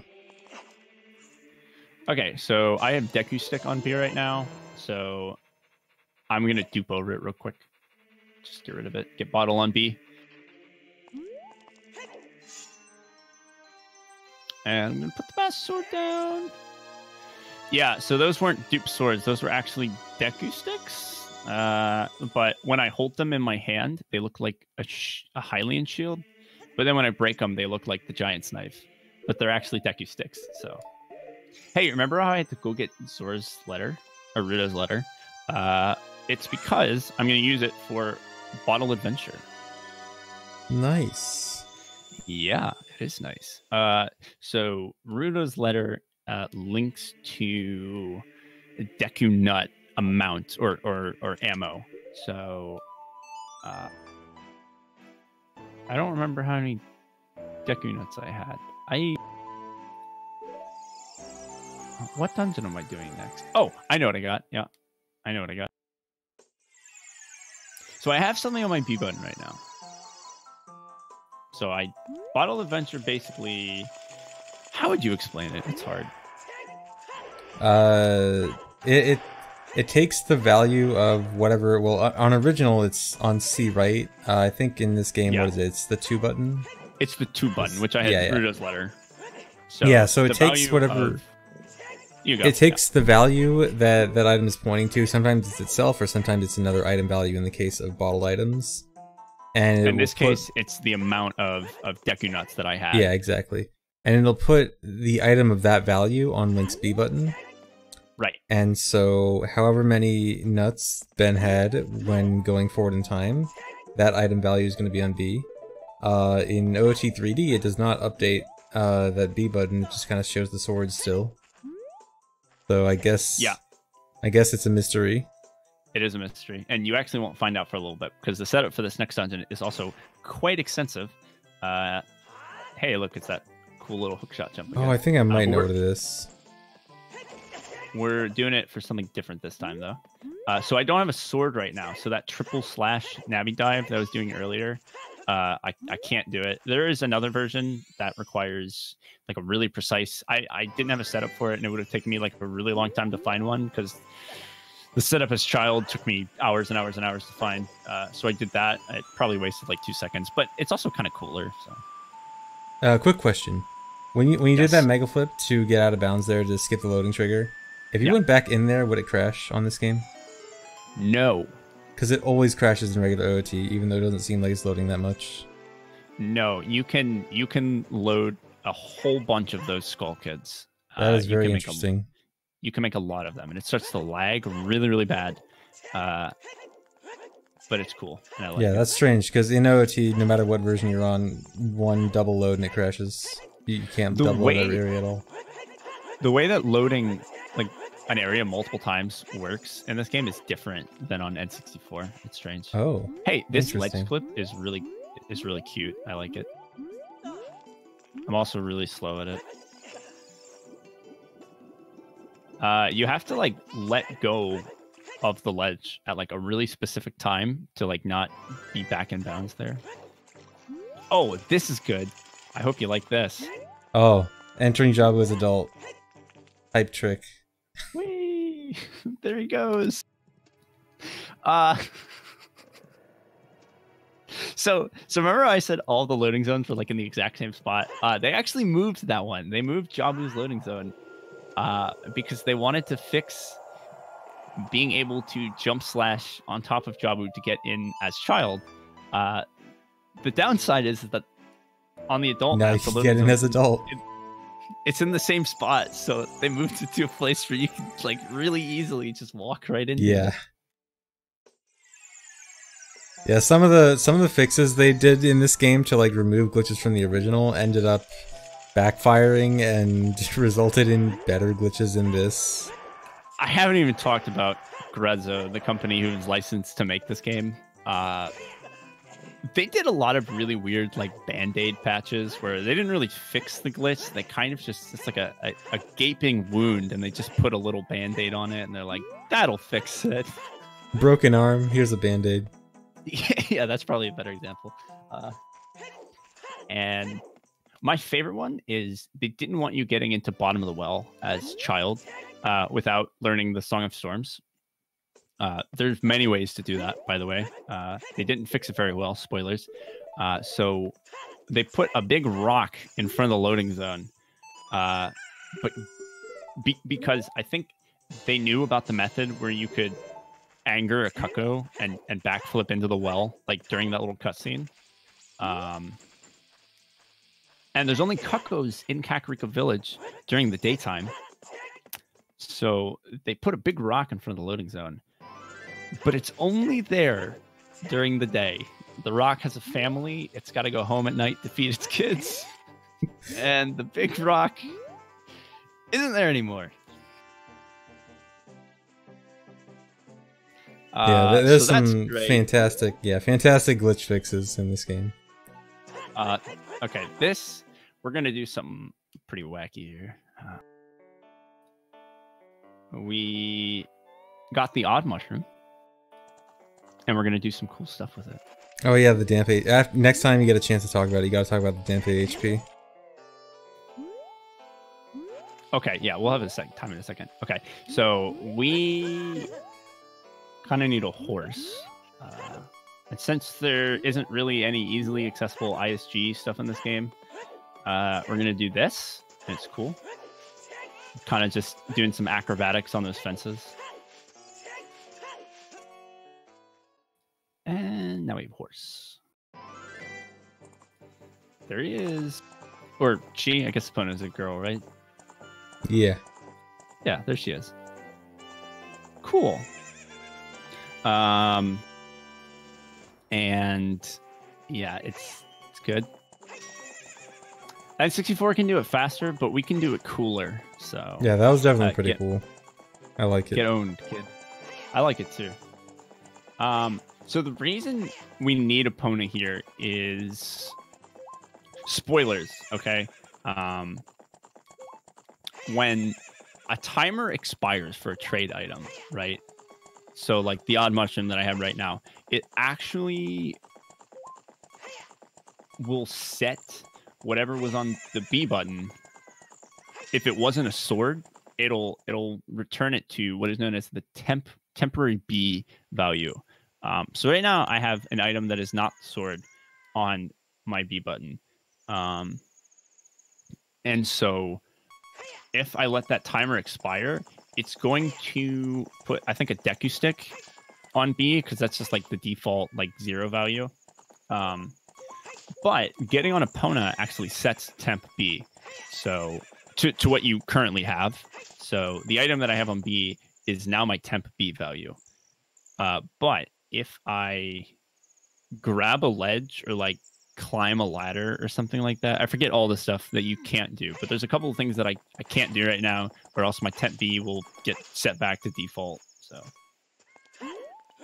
that's why I need Epona there. It's not actually faster to ride her around. I just need to set that value. But I think getting across the Gerudo Valley would actually be quite difficult without her. So it's kind of good we have her, because we don't have hover boots or anything. Hey, it's another one of these. I love these jumps. They're cute. You're going to see a couple more of them. Yeah, it's really easy to do hookshot jumps like that go way higher in this game if you have any boot item like cover boots or iron boots. But we don't have any of those. So you can just do those cute little ones right there. Yeah, it also looks like those are faster than regular OOT, because it looks like you only have to wait one extra cycle. You do. And if you get the right angle, it's not even a frame perfect input. They just do it for you. Nice. So that one right there, I had like it's a pretty big window, like for like the angle. So I'm doing like a weird shield swipe thing here where I'm shield swiping over Ocarina, but since Ocarina is like its own button, it actually just like dupes over like a garbage spot in memory that's just 0, so it actually just dupes over Deku sticks. Because I want 2 fairies, but I also want to still have bugs.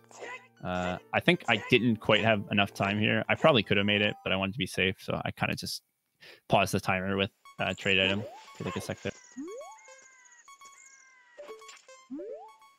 I just wanted to be safe, so a little unoptimized, but it's cool. And hey, that's a box, and that's a hook shot, and that's the sun, I guess. And yeah.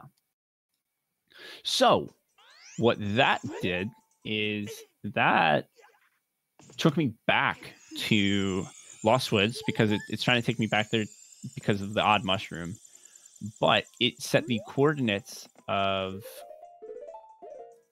the last entrance that I had in Gerudo Fortress, which is like that upper room.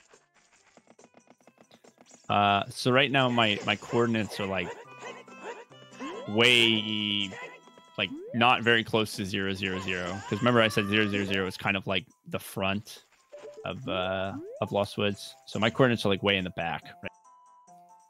And hey, this ladder again. You might want to like actually pay attention to all the things that I'm doing here, because they might be harder to pay attention to later in the run. Wink, wink.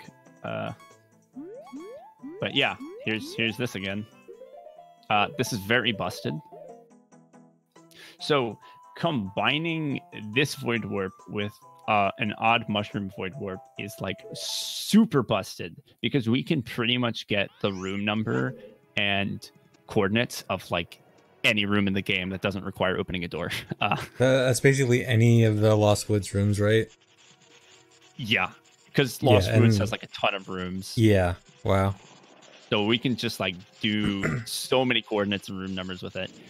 So that was Void Warp. Since I still had Froze when set in Jabu Jabu, it took me to Jabu Jabu, but with the coordinates of leaving like the top room in Gerudo Fortress, and that takes me here and instantly dead.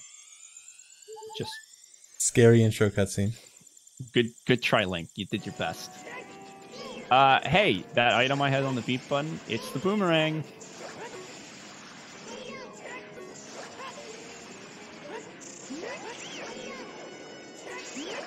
There it is.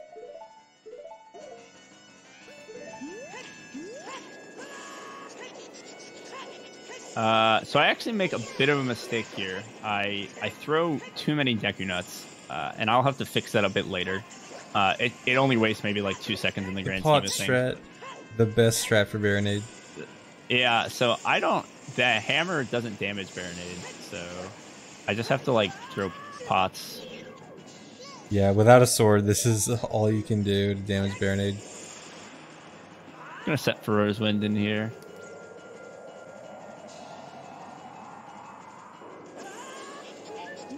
That's important, you gotta remember that.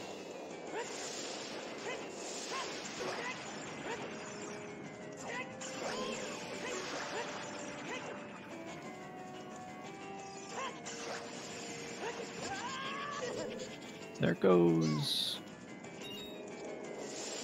So for some reason, I don't even really know myself how this ended up working, but normally you can do this last hit. You can just like equip your sword item, but it wouldn't let me equip my sword here. I don't know why that's the case. So I just threw another pot. I never figured out why. Huh.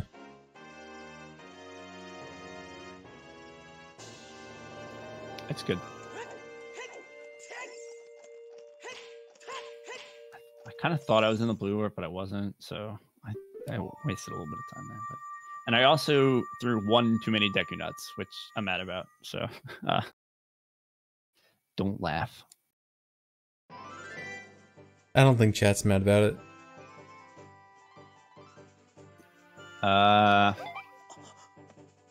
Could you take a seat right over there? Good cutscene. Yeah. Just take a seat right over there.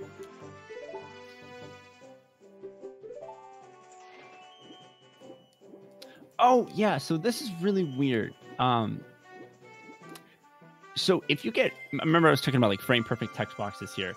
If on the first 3 text boxes that Ruto gives you, if you get frame perfect text, she'll actually start her animation of like swimming away like before all of her text is done, and it saves like a couple seconds. But for some reason, and I swear I tried this for a good hour, I could not get all the text boxes. I think there's like something different going on as an adult, or like with my specific file. I have no idea, but I couldn't get it, and it's only 3 text boxes. So, and I tried for like an hour. I just could not get it. So that's like a weird thing. I don't know what was going on with that. It's legal in Zora's domain. Oh no. Oh no.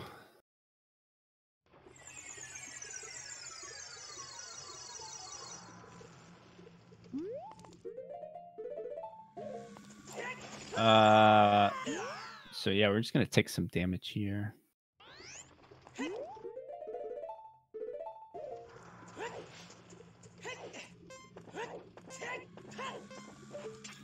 Oh no.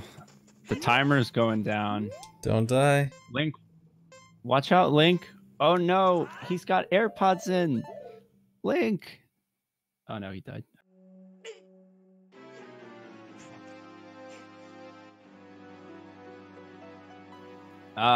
So remember, I had Farore's Wind set in the Baronade boss room. That's important because I'm going to return to it right now. And that takes me to... Hey, look at that. That's another boss. Yep, there's a boss. Another meme for future cringe. Yep. Yep. I'm just doing it intentionally now. It's self-aware at this point.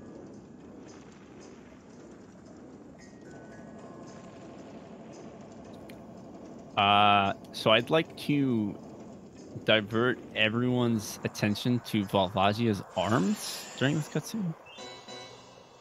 Check them out. They're Nice. just like they're just like Is that so is that a weird. side effect of wrong warping here? No, Or he Deathwell? always looks like that. Always looks like that. Wow, really Yes. interesting. They're just weird.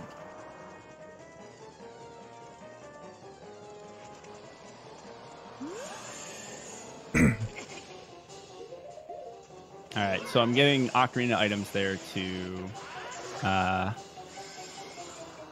fix my bottom screen.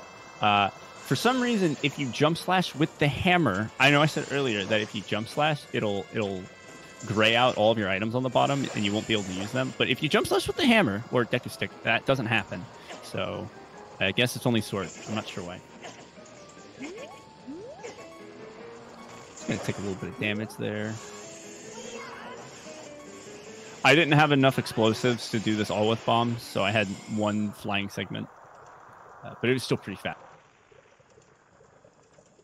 Oh yes, that's another thing. When you're in Death Hole, certain UI elements like don't load in properly, so the timer doesn't actually load in Death Hole.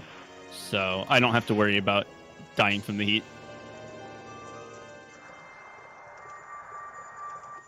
Oh, that blue warp yeah. loads like instantly in this. It does. It does. Yeah. So actually, I forgot. I do end up watching this cutscene. So, but it doesn't. Well, you'll see.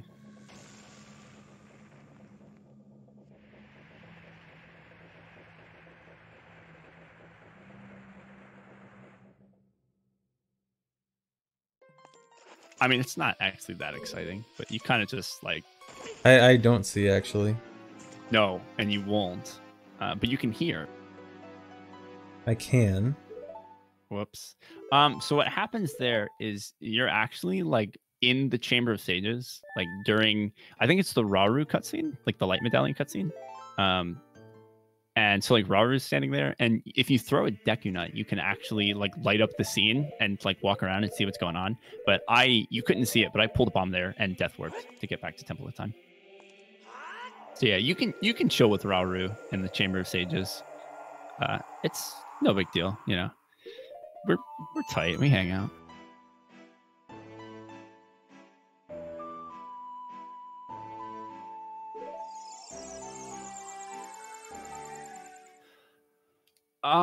Where are we going now? We're going to Lost Woods.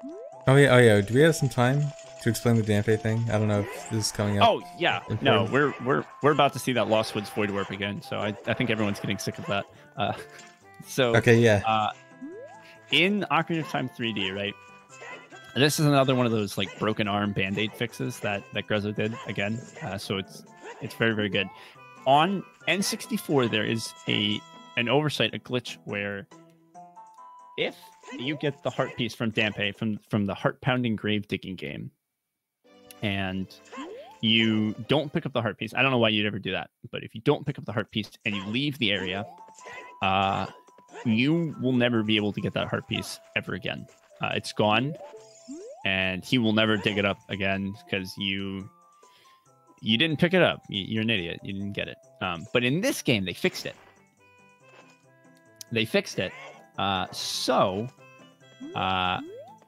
if you leave, he will give you the heart piece again. The catch, even if you do pick up the heart piece and leave, he will still give it to you again, infinitely. So there are a lot of heart pieces buried in the graveyard, and he keeps sticking them up. So you can get an infinite amount of heart pieces from Dampe. It's fixed. Don't worry, it's good. Yeah, they intended to do that. If you want infinite heart pieces, then you only have one source, and it's Dampe. They just thought no one would ever want to do this. So you can get them all. So I think a couple of guys in the OT3D community, every Valentine's Day they do a race where they get 20 hearts from Dampe, and it takes like anywhere from 4 to 6 hours, and it's terrible. And they keep saying they want to make you do it, CFG, but I say, as much as I dislike CFG, that's too bad even for him. I can't do that. I'm sorry. It's so bad. I've never done it. It's terrible. Hey, they added a thing where you can sleep in your bed in this version, and it refills your magic. So that's cool. Wait, does it refill magic but not health? No, it refills both. Okay. So I needed some magic, so hey, sleeping in the bed.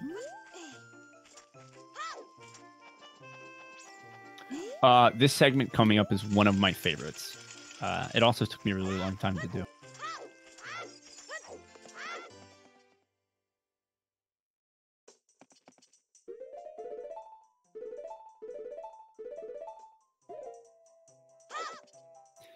I like it. So yeah, Dampe is totally busted.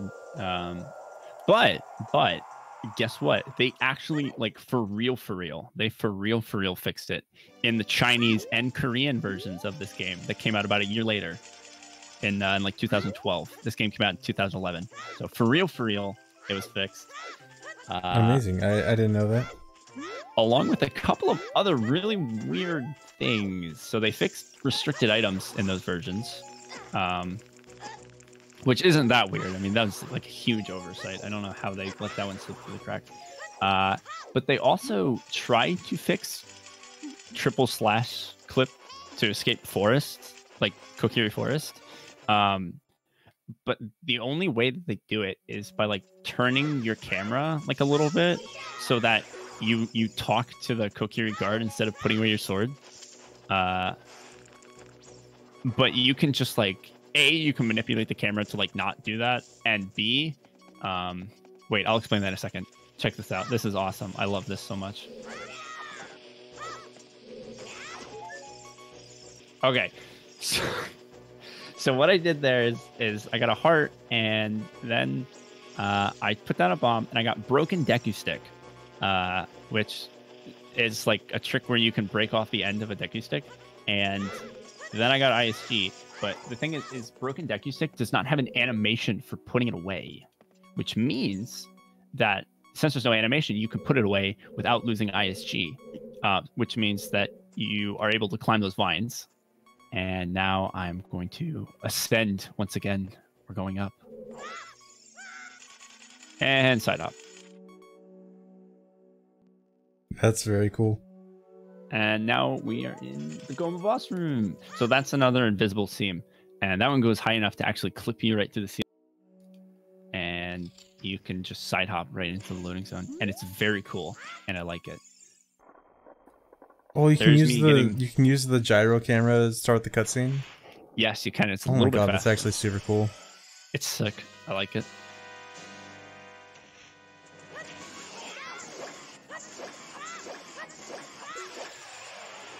So once again, I guess I'll explain that someone said, hey, you went through a door, because I guess the door that closes behind Goma. But as stated earlier, those doors are not included in the definition because Link those are not doors. You don't press A to open the door. Right. Oh, check this out. Right in there. Yeah, so you don't optimal. press A to open the door. Link does not physically interact with the door, and he does not control the event of the door opening or closing. Technically, I didn't open the door either. It closed. So yeah, it closed behind Link. What was he going to do about that? right? So it's not, that door is not included in the definition of, you know, what a door is or what opening a door is. I like, it's just kind of negative door because it closed, didn't open. Oh yeah, that was a wrong word. I forgot to say that actually works on N64 like the same way. Yeah, it's just you this can't. is that exact same wrong warp is used in Hundo. Oh well, cool. There you go. That's right. You use that now. I'm kind of out of touch with N64 100%. But yeah, that it's like the same wrong word. And so yeah, now I'm here. This is cool. So before we kind of had a revelation about a part in the run that is yet to come. As you'll notice, I only have one dungeon left to do. So I guess it's not really that big of a shocker, but before we had kind of a revelation about how we were going to complete Spirit Temple, this wrong warp is just used right now to get the mirror shield. That's the only reason we do it. And I was thinking that the only possible way to be able to do this was going to be doing a Gwei hover from the Heart Piece platform all the way to the statue, which I did with save states to test if it would even work. And you can do it. It just would have taken like 5 to 10 minutes. So yeah, that's cool that it's not in, but also it would have been really cool if it was in, just like in a really sadistic, like masoch. Cool in concept, awful in execution and watching. Yeah. Yep, terrible. I would have like probably written a poem or something and read it during that part if I had to do.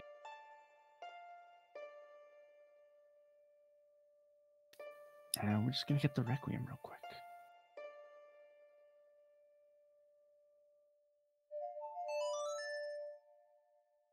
Have you watched another Lotad with the Gwei hover in it? I can't. A few, unfortunately. Oh my god. I'm so sorry. It's a staple of low pause, all dungeons, I think.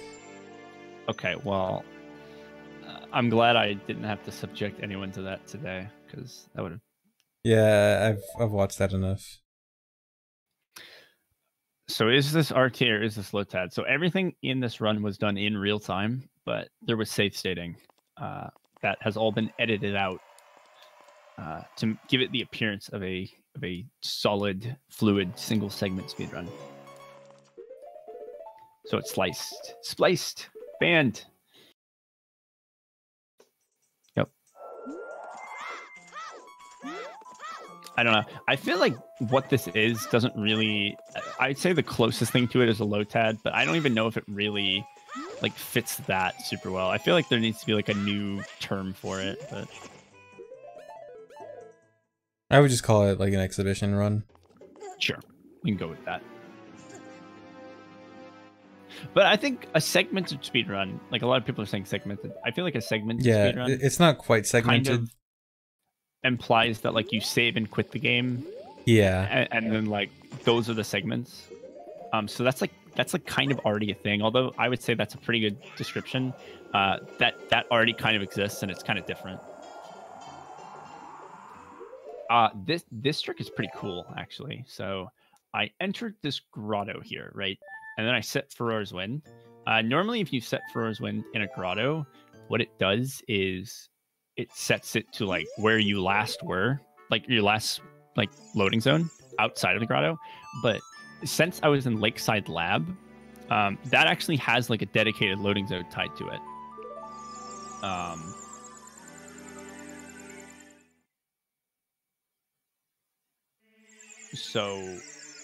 So Farore's Wind is like set in Lakeside Lab right now.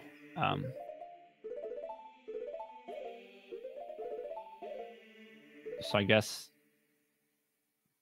if I return Farore's Wind here, right, and the fact that I played Prelude right there is actually really important. So what's going to happen here is right now I am inside of a grotto. I'm inside of the standard grotto because I death holed into it and set Farore's Wind left and all that stuff. But the thing is that I entered this grotto without actually using a grotto loading zone entrance. And so normally how grottos work is when you leave a grotto, it just takes you to the entrance of the last grotto you entered. But I haven't actually entered a grotto since, like, you know, starting a file. So where it's going to take me is a little goofy. And that is right here. It took me to coordinates 0, 0, 0, but with the last warp song fade in, I did, because those kind of share the same properties of grotto loading zones. Cool little door time skip. Interesting. Yep, that is possible on N64, but the setup for it is much more complicated.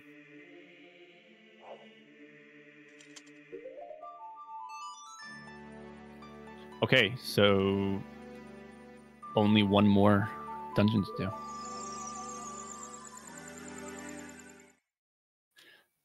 But before that, I actually have to go do something else real quick, which is kind of slow and annoying, and I wish we didn't have to do it, but it must be done. Oh yeah, that's called Grotto Alt Exit, Alternate Exit Grotto. So if you're curious about it and you want to see how it's done on N64, I believe Exodus has a video, so type that into ye old Google search bar and take a look.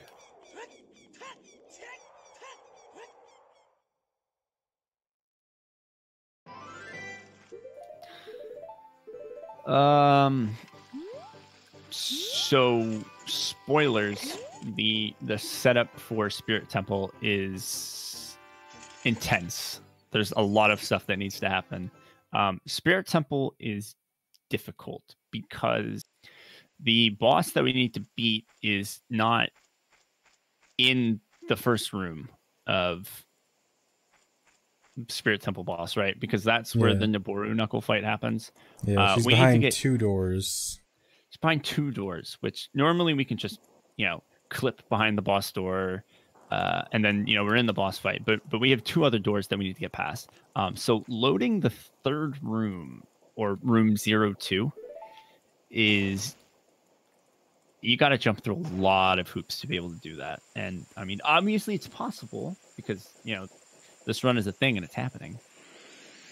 But yeah. So these were the last 2 doors that needed to be solved for both All Dungeons No Doors tasks. They're notoriously difficult doors to skip.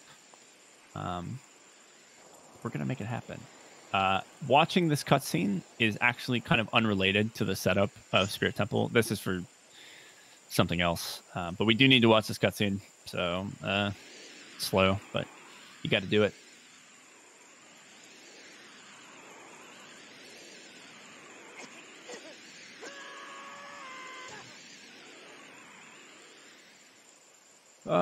It's good. It's good. But yeah, the Spirit Temple, the Twin Rova doors in the boss room were the last thing that we needed to skip, and it's gonna get real complicated here in a sec. But I guess not actually that complicated. I feel like the stuff that's gonna happen for this next dungeon is actually pretty easy to understand. It's just a lot of pieces to the puzzle that all kind of line up. And it's probably my favorite segment of the run, because there's so much going on.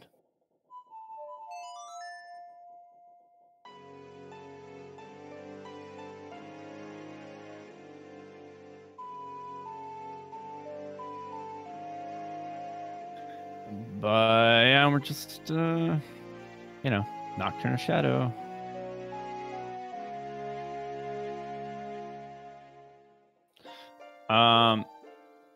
So Shadow Temple is not necessarily the last official dungeon before Ganon. Spirit Temple and Shadow Temple are like interchangeable, so you can do either one first. Yeah, Spirit Temple is a dungeon that you can do basically any time after Forest Temple, but Shadow Temple requires the first 3 dungeons beaten. So like neither of them require the other one, so they are just interchangeable. Yeah, I think you can pretty much do. I guess you either need the hover boots or the long shot to like to get past the So you may need to enter Water Temple, but you don't need to beat Water Temple. Yep. And I think you can do Water Temple at any point, right? So Spirit Temple glitchless can be the first dungeon that you do. Yeah. Yeah, you just need to do, you just need to beat Forest Temple so you can go back in time, since back in time obviously is required for Spirit Temple glitchless, but... Oh, right. Other than that, yeah, you can essentially do Spirit Temple as your second dungeon beaten, even glitchless.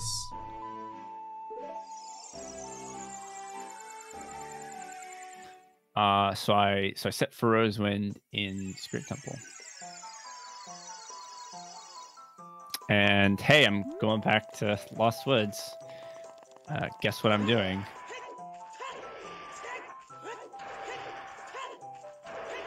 Probably not what you'd expect.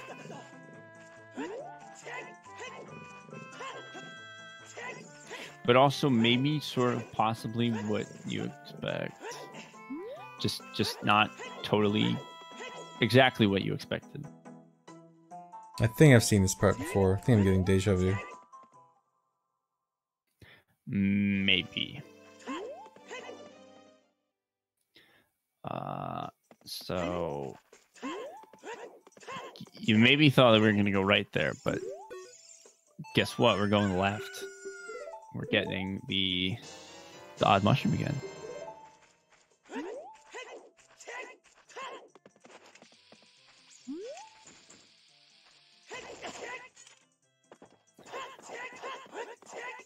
And going to Hyrule Field.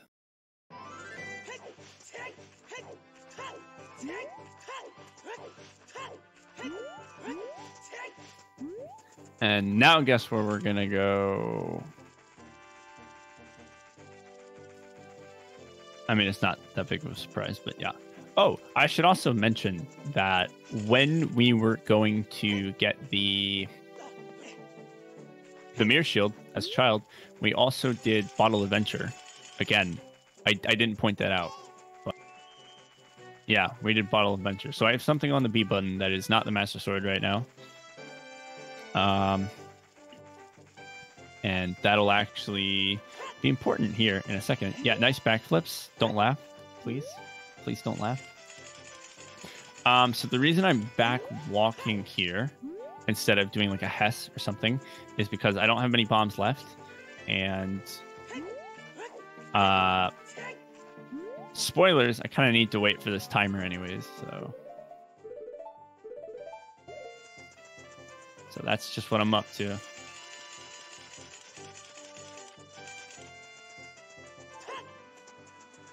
A lot of spoilers in this run.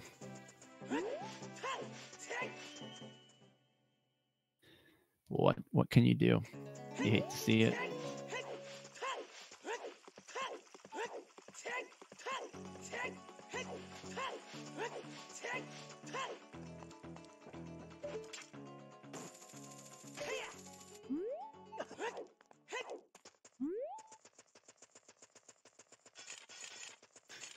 And we're moving. Yeah, sorry, this part of the run is kind of a lot of setup, so it is what it is. Just traveling around.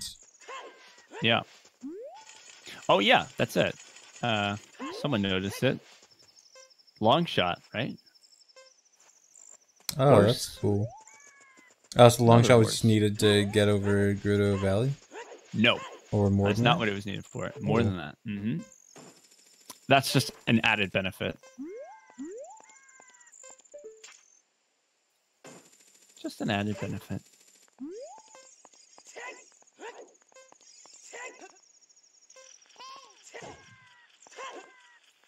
And bonk.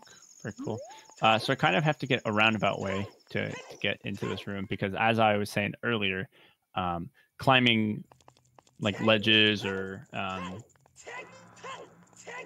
climbing vines and stuff like that was going to cancel that temporary V value that I have. So that's why I got on top of Epona. And now I'm in this room, which is room 05, I believe. That's important. That is a non-trivial piece of information. And I'm clipping out of bounds. And there he goes. Okay. Now, remember that void warp that I did like 3 times, 4 times in Lost Woods? Well, I hope you remembered it because this one's a little more difficult to see.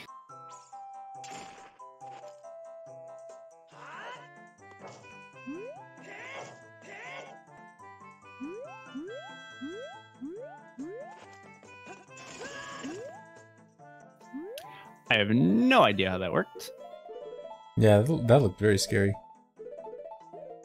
This whole thing looks kind of scary. That took me like 3 hours, so. There he goes. It's the room. Hey, now I'm in Spirit Temple.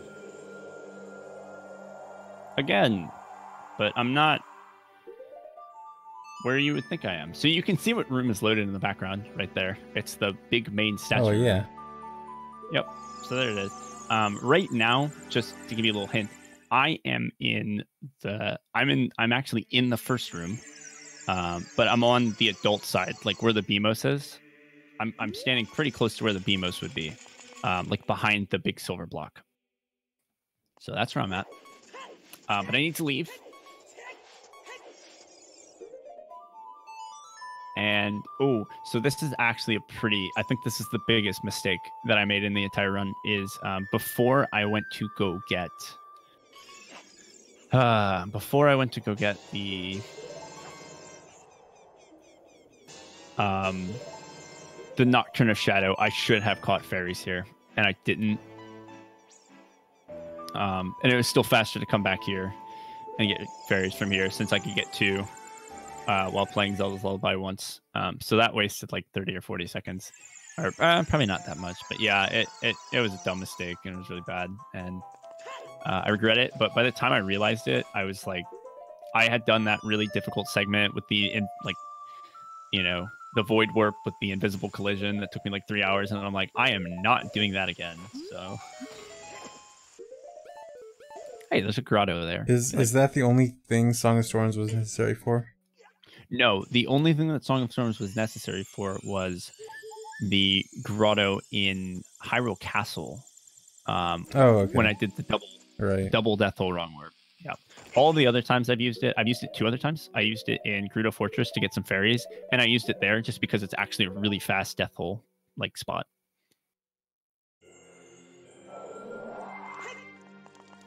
Yeah. So the invisible void warp thing that I did, I'll explain that in a second. But here I am doing. This is why I need long. So I'm doing hookshot clips here, but clearly you can't see. It's a good thing that like the aiming reticle like shows the little dot at the end of it because it's really helpful. And we also need long shot for that. That is a really precise shot. That is not. So hey, now I'm in this room. I really like this part coming up. I mean, I like all of this part, but. Whee! So that was a hookshot jump using a death, and that actually put me through the ceiling. So now I'm in the mirror room, and the room actually loads when you stand on top of that platform. Okay. And now I'm going to... Oh, and I'm going to explain this later, but all of these things that I'm doing right now, I'm in Death Hole mode right now, but I could have done them all not in Death Hole, except for something coming up here in a second. Right there, I did another animation storage, like, or whatever it's called, hookshot jump to get into this room. That's actually incredibly precise. You barely have enough height, and that ceiling is barely sloped enough for you to clip out on it. And yeah, the fact that it works is incredible. And I moved the mirrors without opening any doors so that I can lower this platform. It's good. And hey, there's a gold Skulltula over there, and I'm going to kill it because I hate arachnids. Okay, so this is the reason why I need to be in Death Hole right now. It's because normally when this text box is opened, you can't use any items. But since I'm in Death Hole, I always have restricted items active. And so I can use the hookshot there and do a hookshot jump with the Skulltula text, clip through the ceiling, get into the boss room, and here I am. That was a lot. That was really cool. That was a lot. It's very cool. And the other thing that's really important is I'm still in Death Hole right now. But conveniently, that loading zone still takes me to Twin River boss room. And then this cutscene actually cancels Death Hole. Because some cutscenes do that. And this cutscene actually cancels it. So that's really good. So if I reload this room, like the effects of it will be totally gone, and I'll be able to use all of my items again normally and whatnot. So I'm going to reload the room. You'll notice that the door in the front of the room is also not loaded because this room's kind of messed up. Yeah, so as I was saying, that segment has a lot of moving parts to it, and it took us a really long time to figure that stuff out.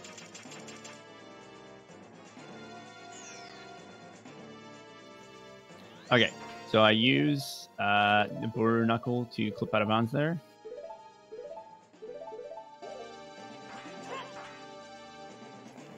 And all of that was done just so that I could set Pharaoh's Wind in this room. And now I'm going to get axed in the face.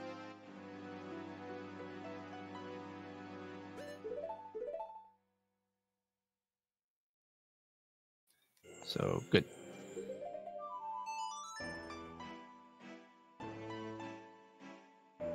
This is not a test now. All of this was done in real time. With save states, but in real time.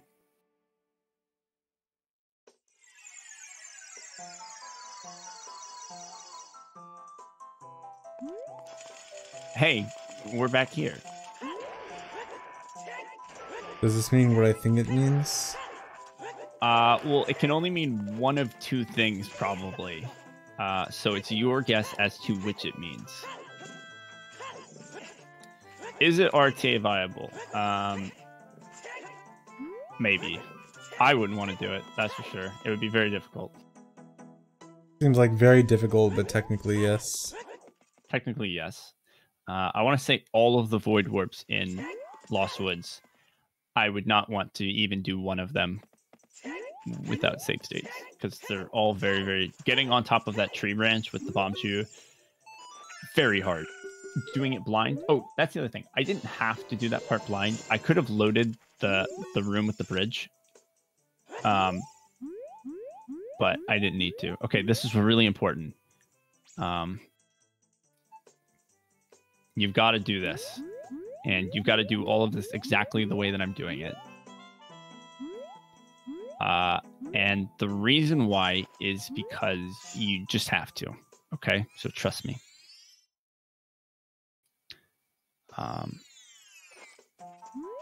Just trust me.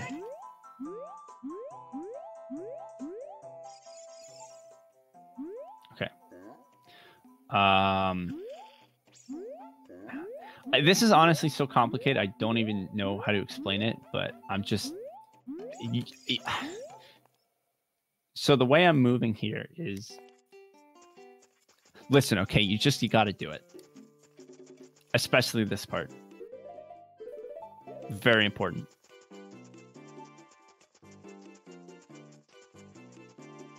Is this building up speed? Yeah, we're building up speed right now for 12 hours.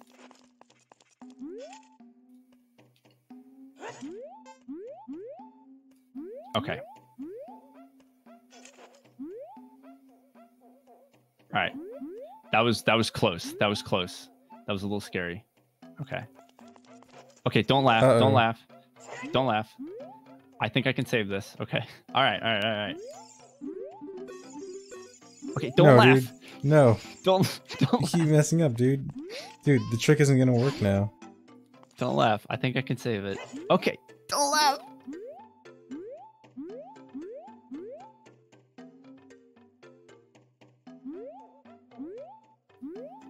Okay, I'm doing it. I'm vibrating. There we go. All right. That was close. Okay. He's still. All right. I think it looks like I'll be able to save this.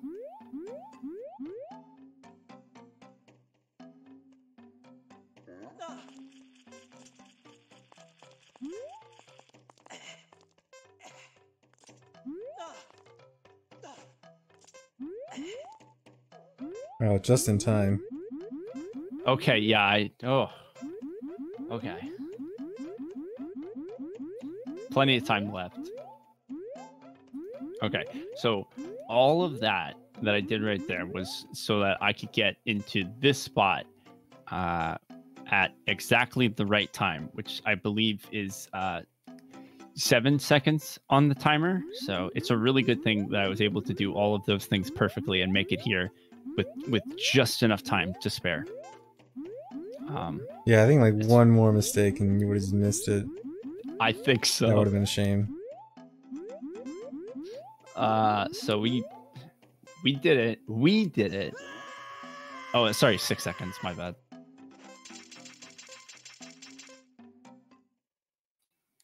Okay.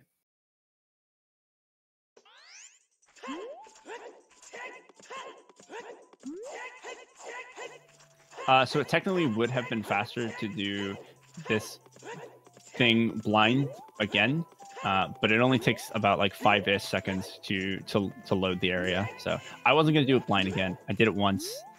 I figured that was enough, and I really didn't want to do it again. So here we are, and wow, this is familiar, I think. Again, this trick is just too powerful.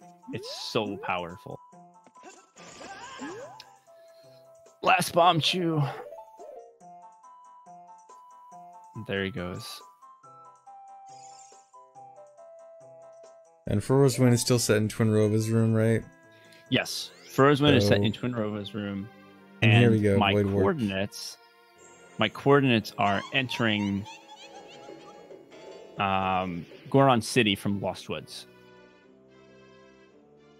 And that loads room 02, the room with Twinrova. That room loads room 02, which is the Goron City like main room. That's why I had to do all that stuff.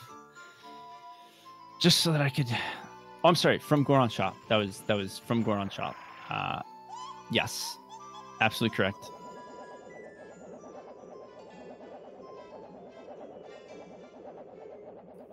Yep. Oh, right. It's room 03, not 02. Not 02. It's 03. Oh, right. Yeah. I forgot. Room 00 is like that. The room before the boss room kind of thing. Out of bounds. The pre-boss room. Yeah. Okay, so Twinrova. It's cool. So yeah, that I think we were doing maybe like a month or two, or I was doing like a month or two of like really heavy like sciencing research stuff to really pull no doors together, and that segment was most of that time was just all the stuff that I've been doing thus far to get into this fight. It was a lot. The double. I did work to manipulate a couple of doubles here because it's good.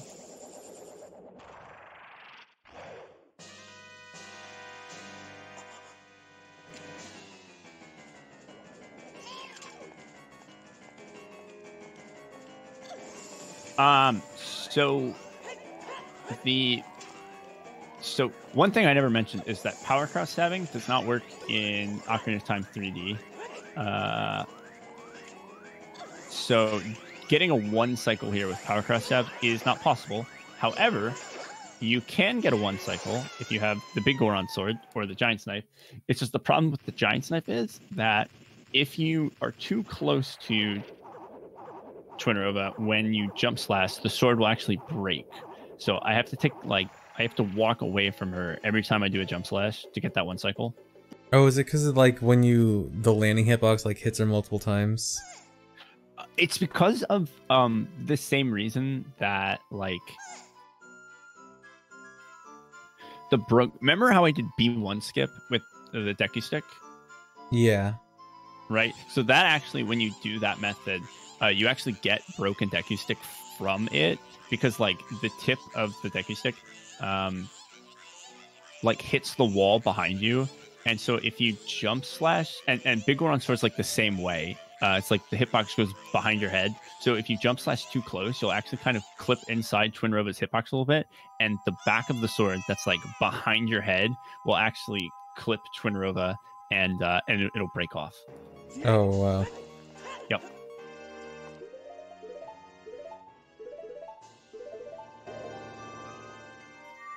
And there we go.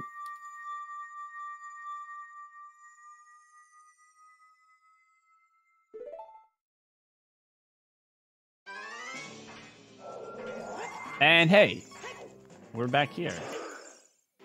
And dead. Rip. I really like that. Can beat all the bosses, can't beat that Iron Knuckle. Can't beat the Iron Knuckles, too hard. Too spoopy for me. I'm sorry, was it 3 spoopy 5 me? Is that what it is? Is that something like that?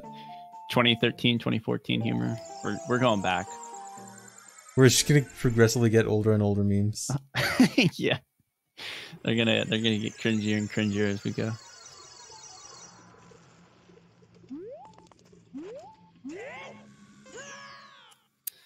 Okay, that was a little sloppy right there. I don't really know why I did.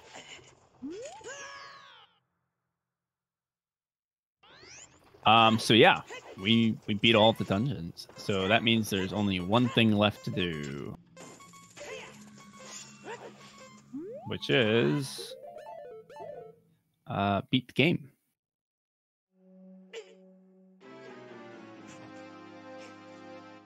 So another death hole. Very cool.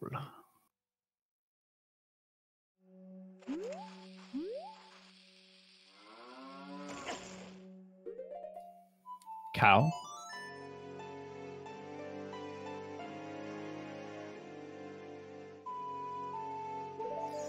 So this is why we had to go out of our way to get the Nocturne of Shadow. Because if you're in Death Hole mode and you play the Nocturne of Shadow, it takes you right here.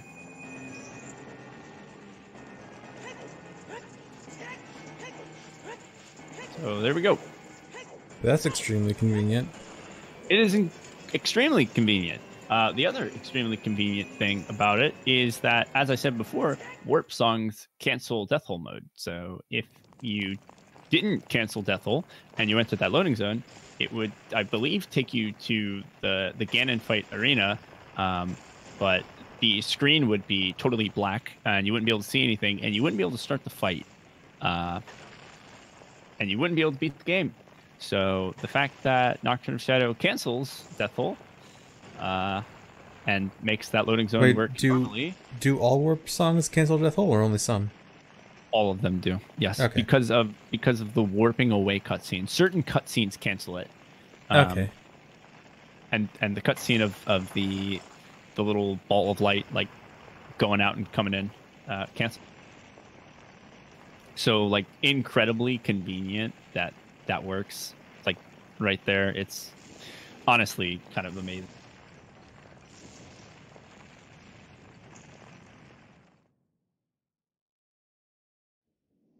Oh yeah, but some of they still take you to a wacky location, like all of the warp songs in Death Hole. But most of them crash the game, I think.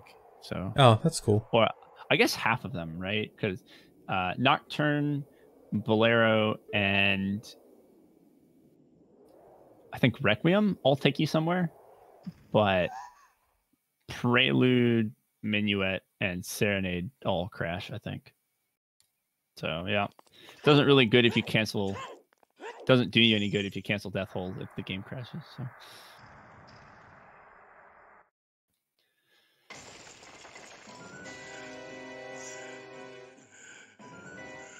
Dude, look at all those dogs. Francozy. That's a lot of dogs.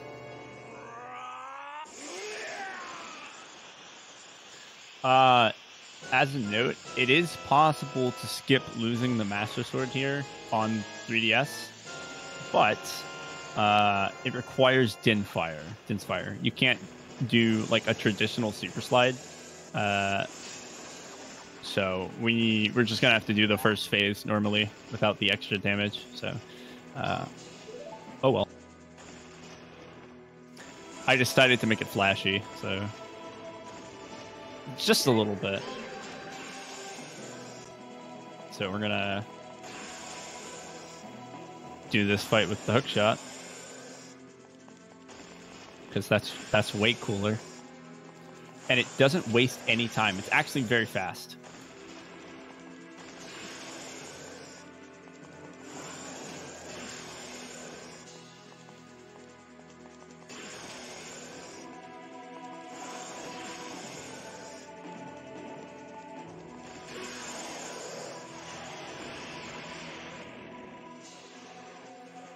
Oh yeah, and you'll notice that I have exactly one bomb, so got to get rid of that. Can't end with any bombs. Yeah, or else it's unoptimal. Yep.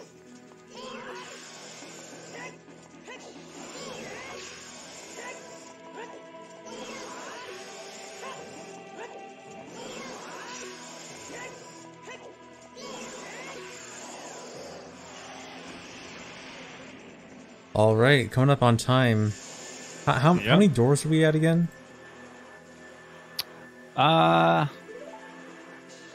to think of it, I don't think I've seen any doors. Yeah, I don't remember any. I think we're still at 0 doors.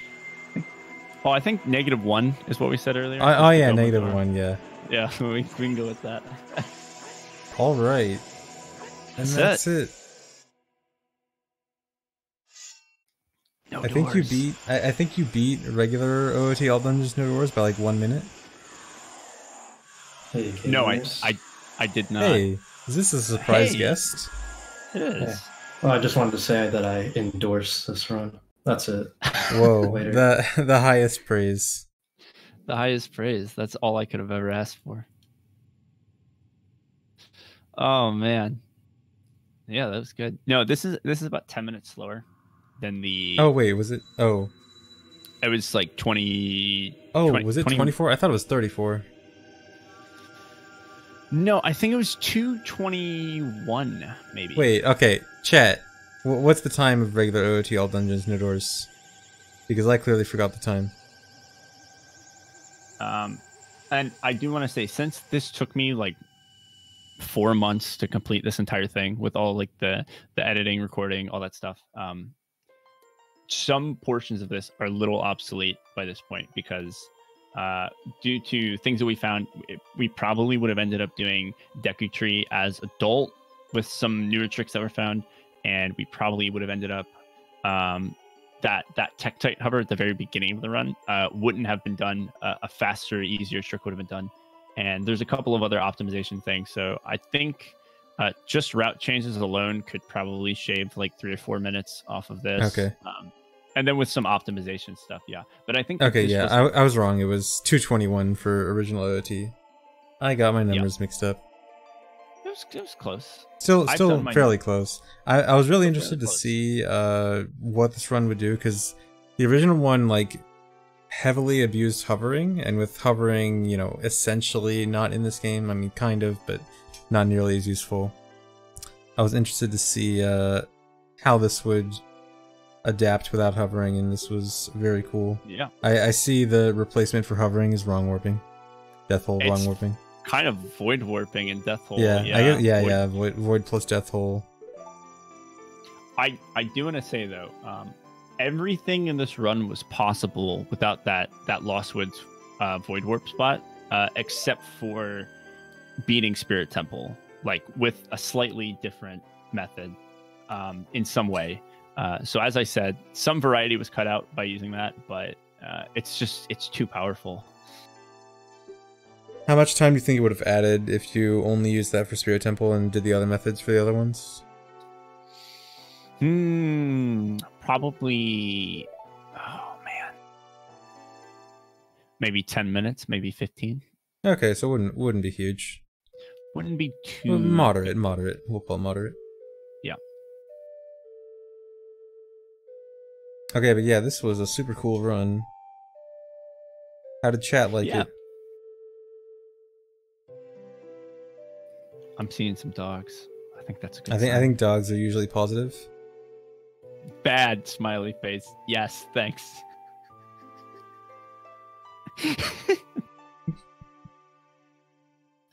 2 out of 2. That's what I like to see. 2 out of 2. Hey, that's pretty good. Yeah.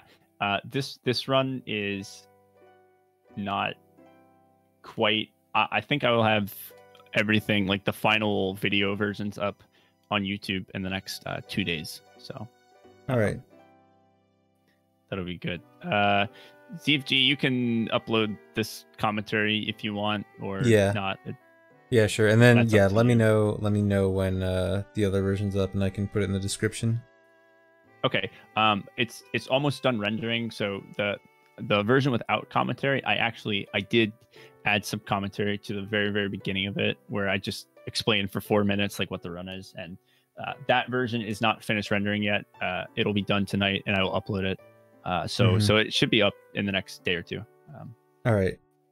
So yeah, I'll be uploading this right after the stream. Cool. Thank you. That's cool.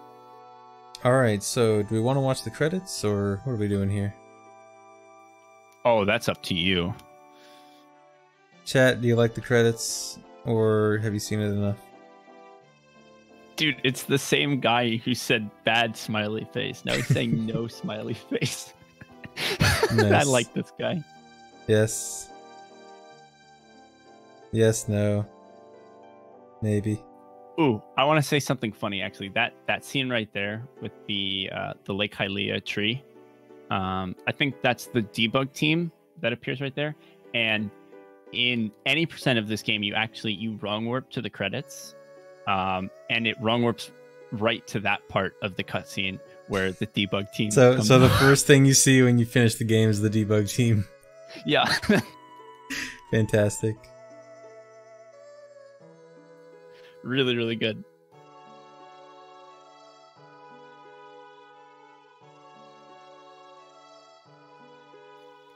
But to be fair, these are the original N64 credits, right? So none of these people are Grezzo. The Grezzo. Oh yeah, OT3D has like special secondary credits after this, right? Yeah, the credits are twice as long. Yeah. So. But they're also cool. They got cool music. Yeah, I'll skip to the special credits since people might not have seen that.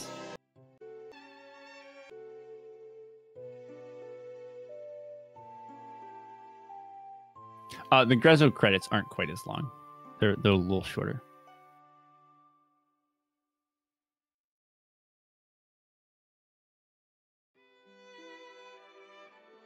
Man, special credits.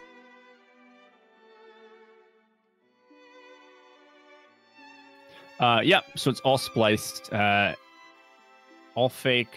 No one should have watched this. It's crap. I just fooled all of you for 2.5 hours. Get owned, Twitch chat. Wow, you wasted my time too. Thanks. Yeah. Hey, thanks for letting me show this on here. This was a lot of fun to make. And yeah, no problem. It was great to show. All of the shoutouts that I have were at the beginning of the run, during the credits. So go watch it there when it gets uploaded if you want the shoutouts. The big question is, what will be next? Where do we go from here? 100% no doors.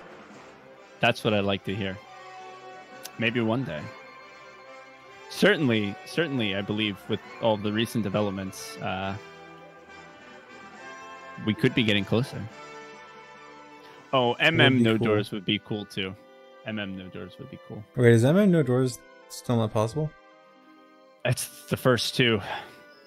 Oh, duh. Yeah. Yeah. Yeah, that's rough. I don't know how you're getting past those. Yeah, I don't know either. Wait, does the doors leading out of Clock Tower to Clock Town count? I think those probably should count too. I don't know. I don't know. They probably don't count for the exact definition, but those are those kind of doors that kind of feel like I kind of feel like they should count. That is not my speciality. So Alright. I'm not totally sure. All right, yeah, we're not. I don't think this is the right time to go into door politics. Yeah, let's keep our door politics out of Twitch chat. It's only. I don't know how to finish that sentence. Only proper, you know. They're mobile slabs of wood, not doors. I believe that is also a term that could be used to describe doors. Mobile slabs of wood. There it is. That's no doors. All right. Great run. Thanks.